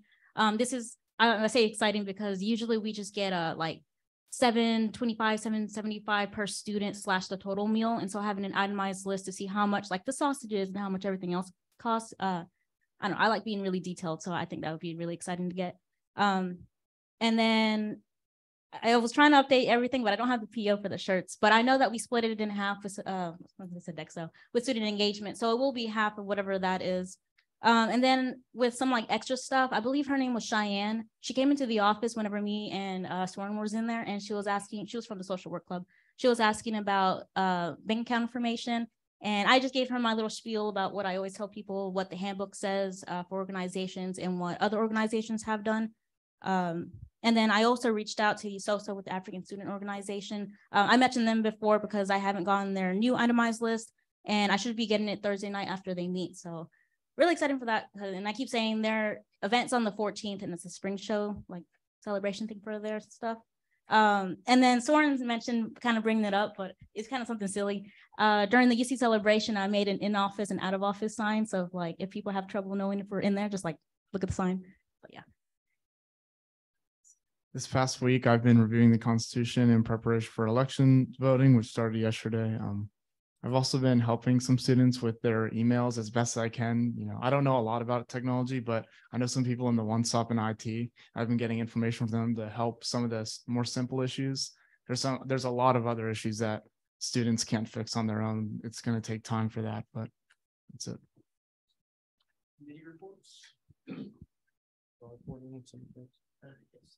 So we met today and we went over a kind of our own recap on Midnight Breakfast on what went right, what went wrong. We'll be going over that later. And also we were looking at different ideas for banquet, and we're kind of finalizing the different ideas for that. So yeah, be on the lookout. We met yesterday. It was just me and Maggie, and we talked about some potential posts on the horizon involving elections. And I also forgot to mention that I updated the website regarding the election information and where you can find the sample ballot, and also where to look for the link or the in-person election voting. So last week, SGAC met with the Rolling Patriots Guild. They were approved for $21.44 for packages of bottled water bottled water for their event LARP Day on April 1st. Though I asked if we could use some water bottles if there's still some extras from homecoming. So I don't know about that, but we'll see. And then, so we were also supposed to meet with the American Medical Student Association, but Wyatt forgot that we were meeting. And so I actually caught him during midnight breakfast, and I was like, where were you at? And he was like, oh no, can we reschedule? And I was like, luckily we have room. You'll see that now it's kind of packed, but we are rescheduling it for tomorrow. So we'll meet with him. They are also going to have a joint event with the American Chemical Society. So we're also meeting with them tomorrow. And then I think I have it out of order. I'll just say the committee also reviewed on the SGAC policy changes or the proposed changes. And so since they were approved by the committee, I moved forward with sending it out to the rest of the e-board. Me, Soren, and Robert already looked at it, but I was figuring that we can talk about it more tomorrow during e-board with how to move forward with it. And then we are meeting with the first generation Patriots tomorrow too, along with the Hispanic Student Association. And obviously I'm in that organization. So I asked Chief of Staff Peters if he could fill in for me for that part. The next week after that, we actually have Women in Math and Science. And then the week after that, I'm not going to take any. And so if you know anyone, next week, April 5th is the last day I'm going to be taking any applications. And so yes. After getting over some technical difficulties of us not being able to access our emails or PowerPoint, we were able to look at the data that we received to inform our upcoming proposal. ESC. So we had our meeting earlier today. We are going to do the campus cleanup event sometime in April. We're still working out a date and time. But yeah, I'd like it if everyone could come clean up. And then with the whole movie event, that's still being worked out too. So yeah, we're busy. Awesome. We'll go ahead and move along to student voice reports. Lisa, I believe you were up first. Yeah, absolutely. So in Houston, we had a successful homecoming event last week. We also have a focus group meeting on April 4th. So really excited to hear from everyone. And most of us are just really busy working on end of semester projects. Awesome. Health Science Center. Well, let me pull up my list because I don't remember off the top of my head.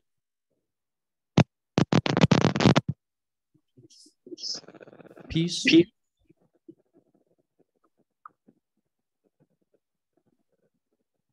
I don't think we can hear you.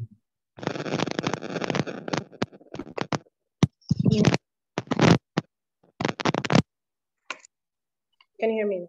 Yes. Okay, so at the Health Science Center campus, the integration with UT Tyler is in full swing. Most of the signposts and lots of things to show that the Health Science Center is now completely part of UT Tyler is being put in place. We had a successful homecoming event last week also.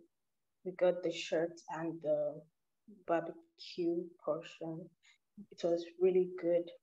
We also had the spring break meet with the UT Health Science Center Student Success Coordinator. And most of the challenges that students face are they're being tackled. For example, we are having new student lounges. Another one is being worked on recently. And the main problem that the students of the Health Science Center have right now is the integration with Microsoft, because we have to work with 3 emails, and each of these email accounts give us access to different applications on campus. Most of the computers on the Health Science Center,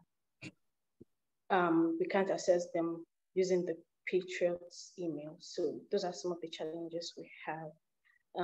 We've reported to IT and they're working on it. So that's it from the Health Science Center. Thank you. Awesome. Yeah, I think IT is going to be our best friends for the next few weeks. So you'll get nice and comfortable with them. All right. School of Medicine, Perpetual. Yeah, hello. Go ahead. Okay, so there isn't much to report at the School of Medicine, except that we are done with the offers for the School of Medicine. Our first year medical students are expected to start in July.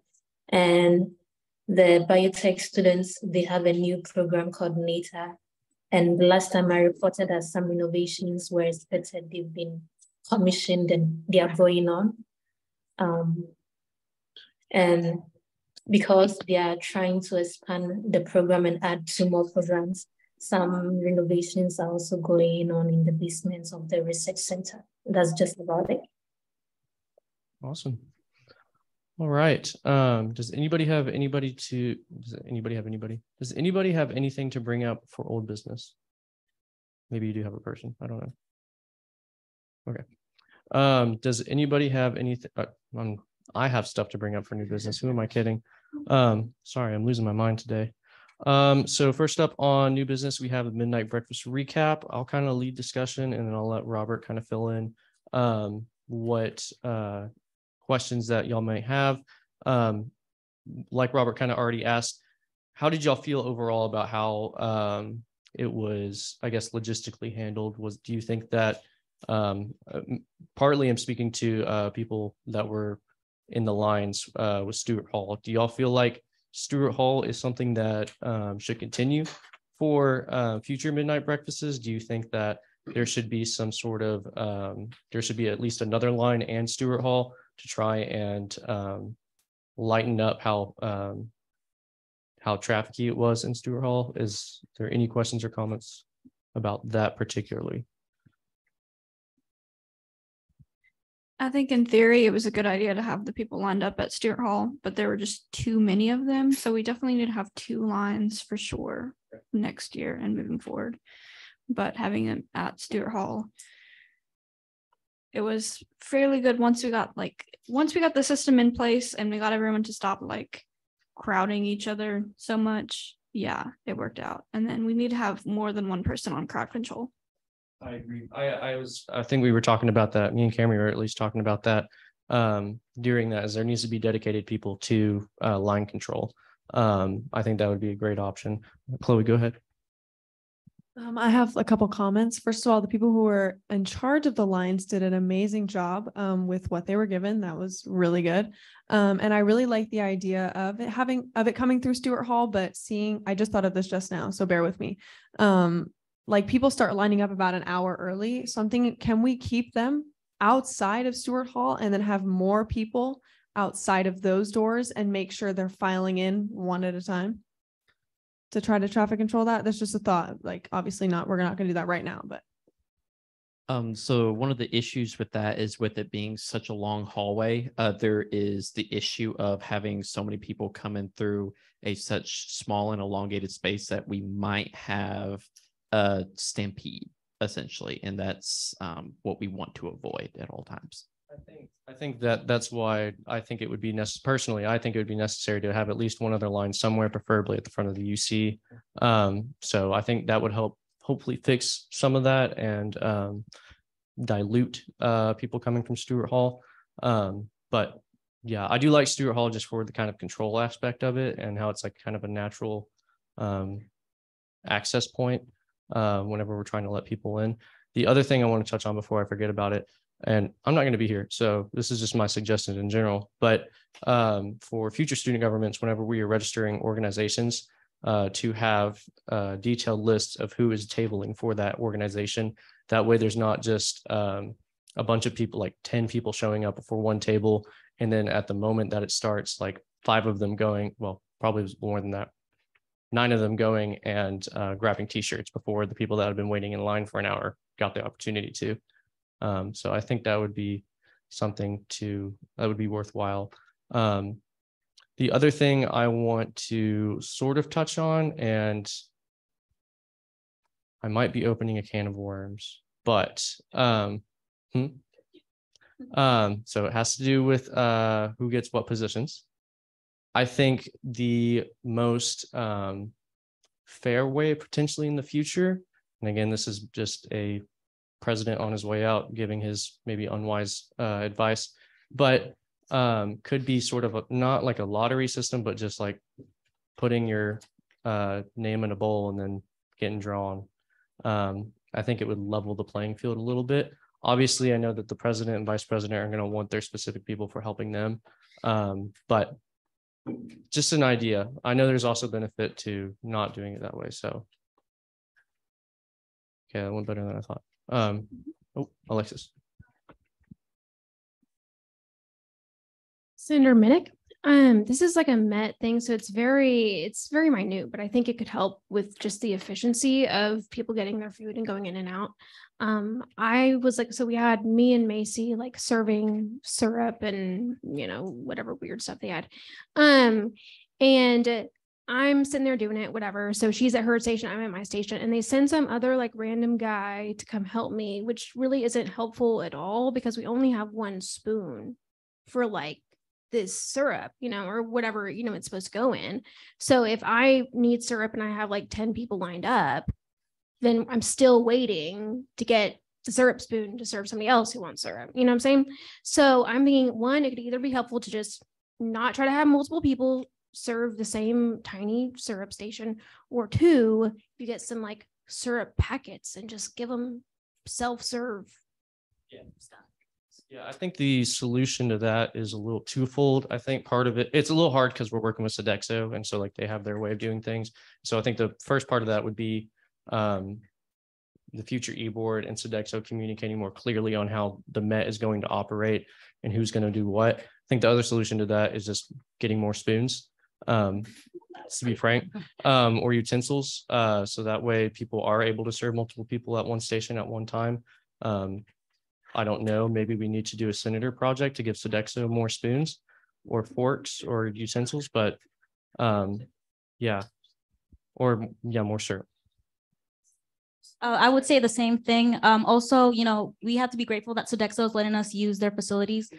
So at the end of the day, or at the end of the event, we have to think about like, hey, this is Sodexo's spot. If they want someone to be moved here, or if they want us to do something that we don't really want to do, it's their house. We got to play by their rules.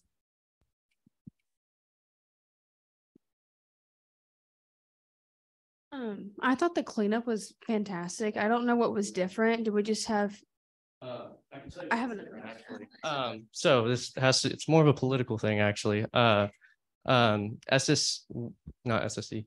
We are currently doing an RFP for custodial, meaning we are requesting other companies to submit bids for their janitorial and their custodial stuff. So I'm not saying that it's because that's out there, but I do think it has something to do with it. I do think also that over the years, they've finally gotten used to us having those events and like what the nature of that event is going to look like. So I do think they have done a better job at getting used to just what midnight breakfast is and how to better operate it, just as we have gotten better at figuring out what works best and what doesn't. Follow-up question. It's about shirts. Obviously, like there's going to be complaints about shirts because of how many we ordered and stuff. What you were saying, I think about with like the organizations, I think beforehand, if you can get a list of names of who is all working in an organization to get the size and set those in the office before, is that way that if somebody tries to say I'm with an organization and tries to grab a t-shirt, they can't if they're not on the list. Maybe order like 30 more or something like that and set those in the office like we have.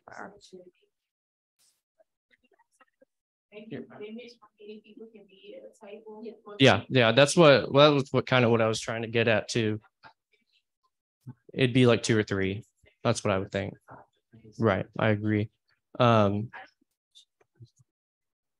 There's also that, but the other hard thing about midnight breakfast and an event whenever it gets this big is trying to put up too much caution tape on too many things, because at the same time people are going to do what they're going to do and we can't control every aspect of it. But if we can put measures in place that mitigate it to where the least amount of people do that as possible, I think that's beneficial, because at the same time you don't want to do it to where there's too much caution tape up and we have to divert resources, like people trying to make sure that people aren't doing all those things whenever they might be more valuable doing something else to help make the event.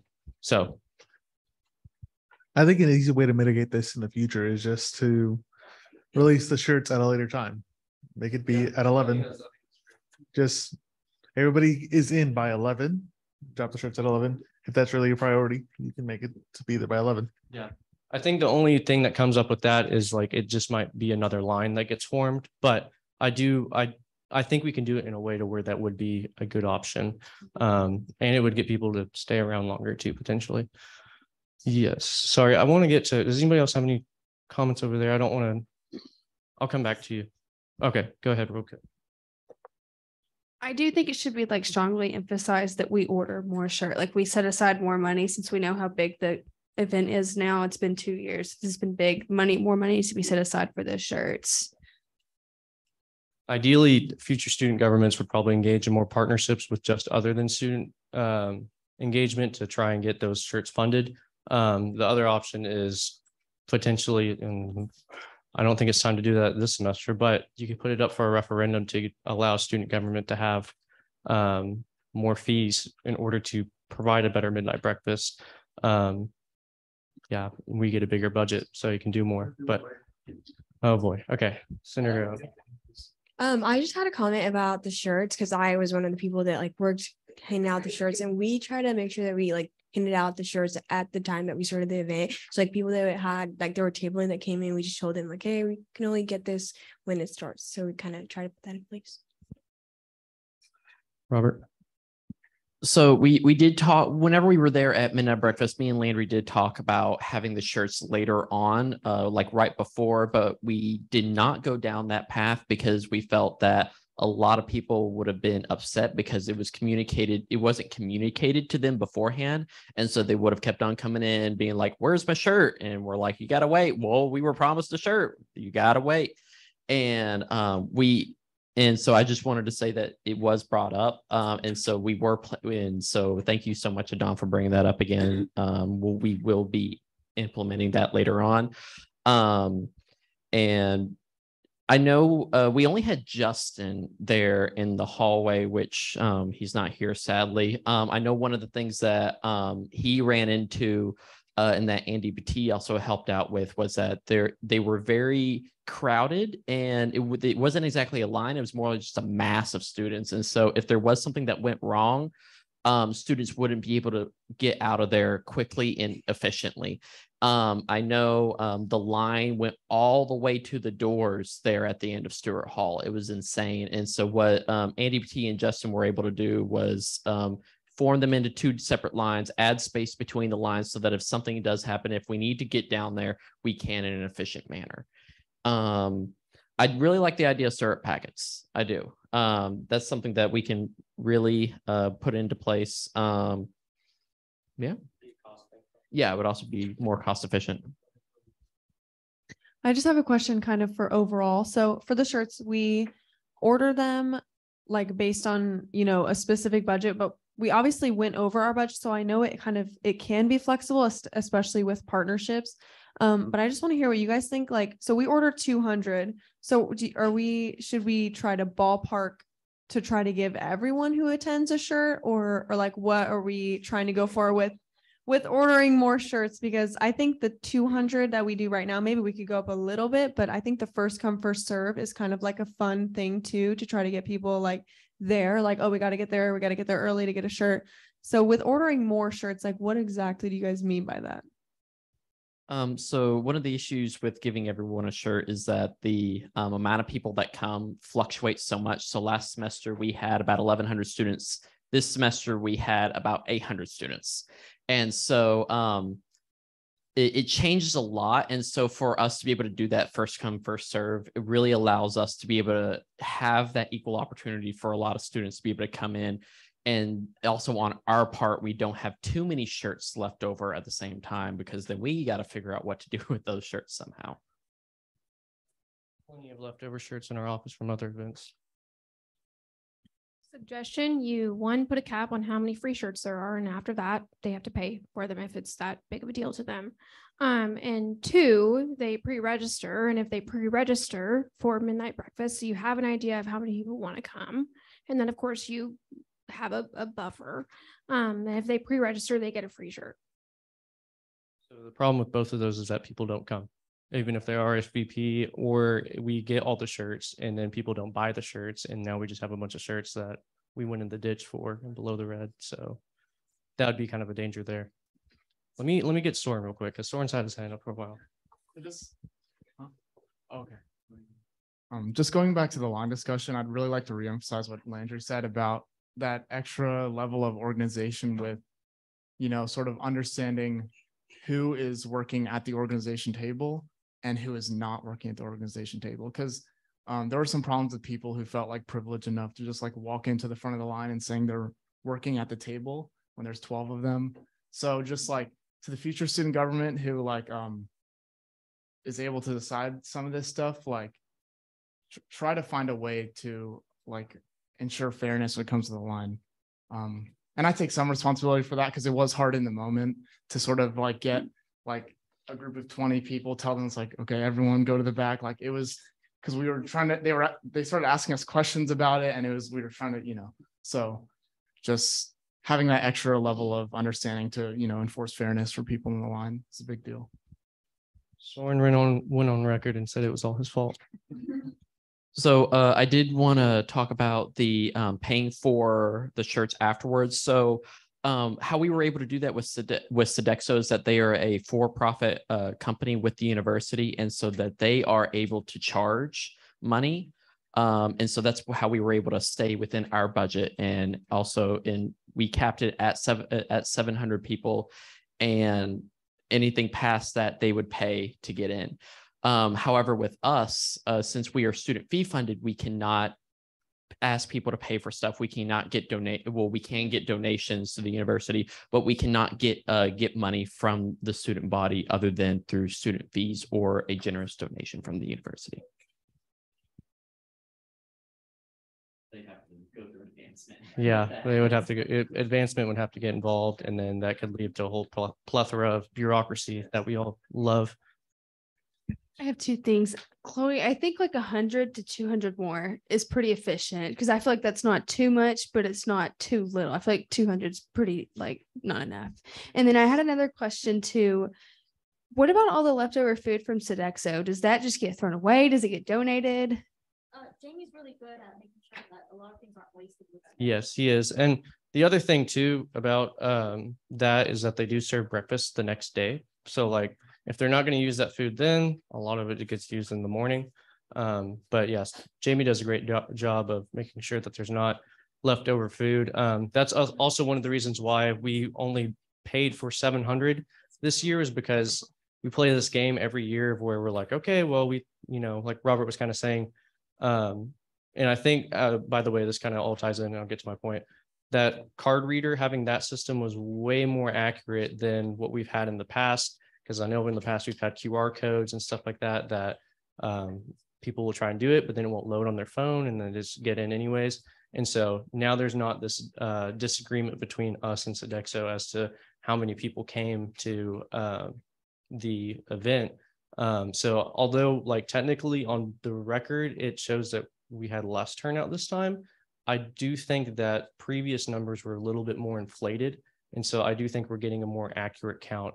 And how that relates is that whenever we go about trying to pay for the food, Sodexo comes, well, we go to Sodexo and they offer us a price per person to get one plate. That price was $7.25. And so we play this game of where are we going to buy for 800 or 900, or are we going to buy for less? And then we'll work something out if more people come. So we don't want to, because we can't afford to get overcharged or to pay for 900 people and then 700 people show up. So that's why it works out more to buy little. And then if it comes to that more people come, maybe student engagement is kind enough to help us out. I know they have in the past, but I did like the system where we bought for 700 and then people were able to use their dining dollars for anything past that. And it ended up working out to where like pretty much almost exactly 700 people each got a plate. So I did like how that worked out. Okay, back to the shirts and then I'm going to be done. So the problems that we primarily run into are obviously the shirts being cute and cheap enough to where we're not blowing out everyone's budget. So last year we split the shirts with 3 organizations, us, Student Engagement, and the Center for Unity, I believe. And so we paid about $500 for those shirts, which was nice. But then I got that they weren't that cute because we did a white shirt and I did that to just play it safe with cost. So this year we took a leap of faith and Student Engagement was nice enough to split that in half with us. But we had the colored shirt, but the price did go up. So the price for 200 shirts this year for the colored shirt and the multiple colors on the front and the back was $2,085. So just keep that in mind when it comes to increasing the price versus design things. We're going to have to make a lot of friends with different student organizations and university organizations to have help with those if we are wanting more. I do want to say that our original budget for shirts was $500. So just going to throw that out there. Yeah. And that's a constant conversation in business, is that, as the quantity goes up, quality usually goes down. So, like I said, maybe a referendum, but that could also not go in your favor. So, Annie Ellie, I'm sorry, you've had your emoji hand up for a while now, so I'll let you go ahead. So I think for this time around with the midnight breakfast, I think the advertising for midnight breakfast was kind of like lacking a little bit compared to the fall semester, because there was a lot of people who didn't even know when midnight breakfast was this time around. So I think maybe setting a specific schedule like a little bit more advanced, rather than like that Sunday before the week of homecoming starts, kind of like maybe do it like that Friday before, or like at least a week in advance, because I didn't really like when I reposted the stuff on the Instagrams, it was very like close to the date of midnight breakfast. So I think more like exposure to it other than just like the UT Tyler main events page. And then again with the t-shirts, I think the main issue with a lot of other students having a fair chance to get a t-shirt wasn't necessarily like oh, we gave the shirts at at the correct timing. It's mainly like who like was kind of up front, you know. So I get the same thing like with the organizations, just having a specific like list of who's gonna actually be working for their organizations, so everybody has a fair chance, because everybody doesn't have the opportunity to get there before time. So I think that's the main issues that I saw this time. Yeah, so a few things there. The shirt situation, although it is an imperfect system that we currently have, the one that Adon mentioned, I think is another great system that could be implemented, but you're going to run into problems with that system as well. There's not going to be really a perfect solution. Everybody's going to complain about how unfair it was that they weren't first to get to the shirts, even though they had sometimes the same amount of time as everybody else to show up in line. But I do think that maybe a system like Adon had suggested could be beneficial for helping to make it a little bit more equal for everybody to get to the lines. The other thing is that, and I've had multiple conversations about this with student engagement and with the Cowan Center, is that most people do not plan ahead for the events they show up to. And then on top of that, almost every student does not really plan ahead for the events that they show up to. A lot of studies have shown, and a lot of those experiences have shown, especially here at UT Tyler, that students will not show up to an event unless they hear about it the day of. So I do think that the advertising was just fine. I think it was the same as it was any other year, but I do think that there could be an argument that maybe the email integration had something to do with it, with registering people for organizations. Although I believe this year we had more organizations than we've ever had, but it could be any number of things when it comes to maybe the suggested lack of turnout that we got. But like I said earlier, I do think that previous years those numbers were inflated, so I think we're actually just getting a more accurate count of people that came in. There's still drifters. I mean, there's people I know that went to the event that were non-students that got in and that they participated in the event. Those people weren't accounted for in previous years. They have been accounted for. So there's a whole variety of stuff there. But go ahead, Robert, and then we'll do Amelia. You have a question, Maggie? We'll do Amelia, Maggie, and then we'll close this conversation just so get started. Yeah. So I do have two things to say. One, whenever we did have a situation in which people that were tabling came in and got into the front of the line because they were tabling. And so one of the things that I told Landry and other people that were there in the front of the line is that those people chose to table. They did not choose to attend. They chose to table. They are not special compared to the rest of the students. I'm sorry to say that, but they do not have other privileges that other students do not have. And so whenever, if we saw one more student come in and jump to the front of the line, we were going to send that group of students to the back of the line. That is unacceptable for these types of events. Second thing, got my rant out of the way. So second thing, so I know we didn't have the big of turnout that we had last semester. I know we do have these issues, but in all fairness, y'all had a much better time at this one, didn't y'all? Y'all actually enjoyed midnight breakfast for a lot of it. It was a lot less stressful. We didn't have a fire. There was less people to coordinate around. And in my opinion, 700 to 800 to 900 is a comfortable number for this type of event. In the past, we tried to get it as big as possible, and we were so focused on getting it as big as possible that we forgot about the enjoyability, being able to have fun at it, being able to go around the event and be able to plan the event. And in my opinion, this midnight breakfast was one of the best midnight breakfasts we have had in a long time. Because I actually enjoyed the event this time around. Last time it was very stressful. This time it was a lot more relaxed with less people. It was a lot more straightforward with check-in. Other than there at the beginning, it went smoothly in my opinion. And I really thank y'all for the feedback, and it was a lot of fun. I really like it. I'm going to, do you have something you'd like to share with the class? Okay. There is, I kind of want to, I'm not disagreeing per se, but I do think that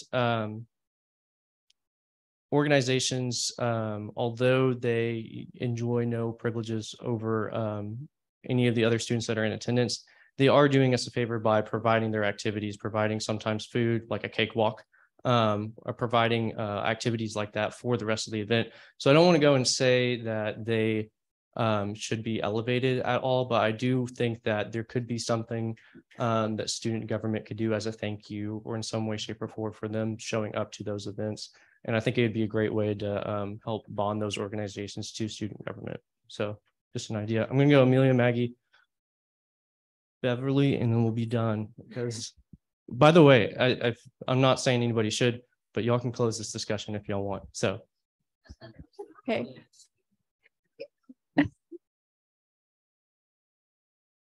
Okay, I'm just going to say really quickly, another thing to keep in mind for the midnight breakfast posts is that they were probably super saturated with all of the other homecoming posts, because if you're following SGA UT Tyler as a student, you're probably also following a whole bunch of other student organizations that are also posting about homecoming. At least that's how I felt that week. Was just there were a lot of posts going on, and yes, so it was probably very overwhelming, and students were probably picking and choosing what events they were going to as well. So just to keep that in mind.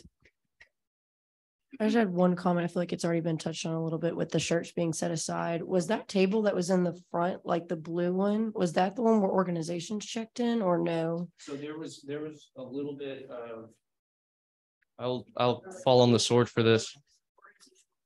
No, yeah, I know. So I'll fall on the sword for that. That was a communication issue on my end.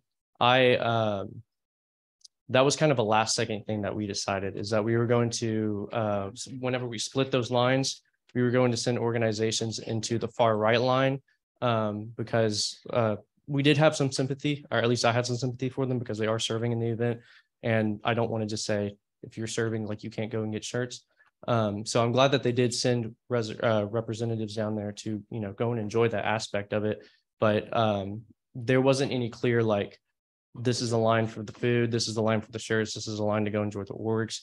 I do think that's something that could be added, but you might run into the problem of having to spend more of your time directing people rather than setting up the actual event. Yeah, that's what I was going to suggest. Like, yeah. Yeah, that's what I'm saying whenever I mentioned that. Yeah, I agree. That's what I'm saying whenever I mentioned that earlier, is that it could be, 2 to 3 people that have to table and that they have to submit their names beforehand, and that you actually have a whole check-in list for them. That way they're right. Yeah, I'm going to go Beverly. Motion to close discussion. Motion to close discussion by Senator Govea and seconded by Senator Carnes. All in favor of closing this discussion, please raise your hand or do a thumbs up emoji. All opposed, please raise your hand or do a thumbs up emoji. Any abstentions? All right, cool. That motion is closed. I'm going to try and make this as quick as possible for this next one, but I entertain a motion to discuss the elections. Okay, thank you guys. Camry, would you like to? Yeah. No, it's fine. Sorry guys, I really want to be here for this specific discussion, which is why I stayed, but I also had a meeting next door that started at 7:30 that I called, so I need to be there. But I want to let y'all know that I am literally doing everything within my power to make sure that these elections happen how they should, fairly, and that every single student is getting contacted with an individualized link for them to vote, so that they are getting access to the survey in the way that they need to, and that we're not sharing an anonymous link so that we can have some kind of issue with the voting system. So and there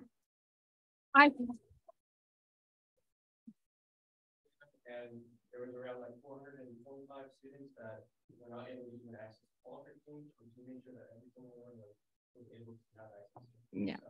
Mail merge. One day as an adult, you'll learn how to mail merge if you have to. Some of y'all probably already know. It's pretty great. Yeah. Look it up if you don't know what I'm talking about. You'll understand. So basically what I'm trying to get at is I know you guys are probably going to try to have a discussion about voting or about voting to extend the election. My opinion as an adult that like is outside of this is that I think you guys should, based on, you know, the length of time that we've had these issues, but that's just my opinion and I'm not like able to persuade. That is also Ona's opinion. And so I think just to consider, you know, the time that was wasted with the IT issue and make sure that it's a fair election. So I'm doing everything in my power. If you think there's something more that I should be doing, please let me know. You know, at this point in time, it is my belief that every student has an individualized link. And if they don't, and they're just a rarity, they can come to my office and I will literally let them vote at my computer. So there's that. Thank you. I guess that was kind of advisor comments, but yes. So let me before anything. Thank you. Yeah, I completely agree. I was going to suggest that we at least extend this by a full day, to instead of it closing tomorrow at 5 p.m. to closing it Thursday at 5 p.m. Like Camry had said, much of the first day was spent trying to figure out how to get all those 425 students access to the voting link. The added benefit of that is that potentially there's more voter turnout than there has been, since most of our elections have only been 3 days. This will technically be 4 days, but like we said, we're kind of trying to make up for lost time with the first day. So I am of the opinion that we should vote to extend it to Thursday at 5 p.m. or ending at Thursday at 5 p.m. March 29th, 2023. But that is my opinion. Senator Govea. I motion to extend voting to March 30th. It's a Thursday. March 30th. Yeah. At 5 p.m. Yeah. Seconded. All right. Motioned to extend the voting period to Thursday, March 30th at 5 p.m. By Senator Govea, seconded by Senator Carnes. Do y'all have questions or are y'all raising your hands? Oh. Annie Ellie, do you have a question? Or are you raising your hand? Just making sure so that way. If y'all are raising your hand and you're eager, that's fine too. But okay. All in favor of extending it to Thursday, March 30th at 5 p.m. Please raise your hand or do a thumbs up emoji.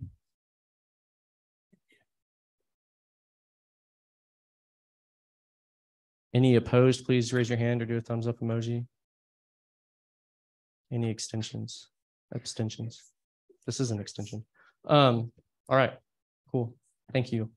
I appreciate that. Obviously no advisor comments. This is a long meeting. Thank y'all. Seriously, I know this isn't sometimes not the most fun doing stuff till 8 p.m. on a Tuesday.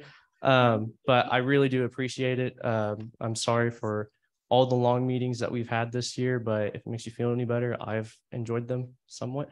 But I want to also give a round of applause to this microphone for lasting this long. I think the first time that's happened at all in a meeting, and it being almost a or it being a 2.5 hour one at that. So yeah, I'm not good at math if I got that wrong. I'm a history major. But a few announcements. Senator of the Week. Yeah, that's right. You're pranked. You're pranked. No one submitted anything. Yeah. Sorry about that. Senator of the Week is College of Business Room 111 Senator microphone. So this is a real for lasting this long. Okay. Obviously spring elections is going on. It's extended to Thursday at 5 p.m. as y'all just decided. So please, again, whenever you're campaigning, be respectful of everything. If there's a potential that we do another table, I think Wednesday, 10 a.m. to 2 p.m. So if she's going to do it in the same place, please make sure that you or your representatives are not campaigning for you on the second floor of the UC and by the main entrance of the UC. So yeah, And then there's also Leadership and Service Awards. The nominations for that, I think, close tomorrow. So if you feel like, can you nominate yourself? I don't. Okay. So feel free to either nominate yourself or nominate somebody else that you feel like has stood out as a leader and has served this campus. There'll be a ceremony for that to win some nice trophies. So there's that. Next week is Safety and Accessibility Walk. Instead of the meeting, we will be doing that. So maybe that'll be a little bit more enjoyable. We'll get to be outside. Hopefully the weather's nice. Senator Carnes. Motion to adjourn by Senator Carnes, seconded by Senator Govea. All in favor, please raise your hand or do a thumbs up emoji. All opposed, please raise your hand or do a thumbs up emoji. Any abstentions? All right. Thank you all. Senator Mikey for the win.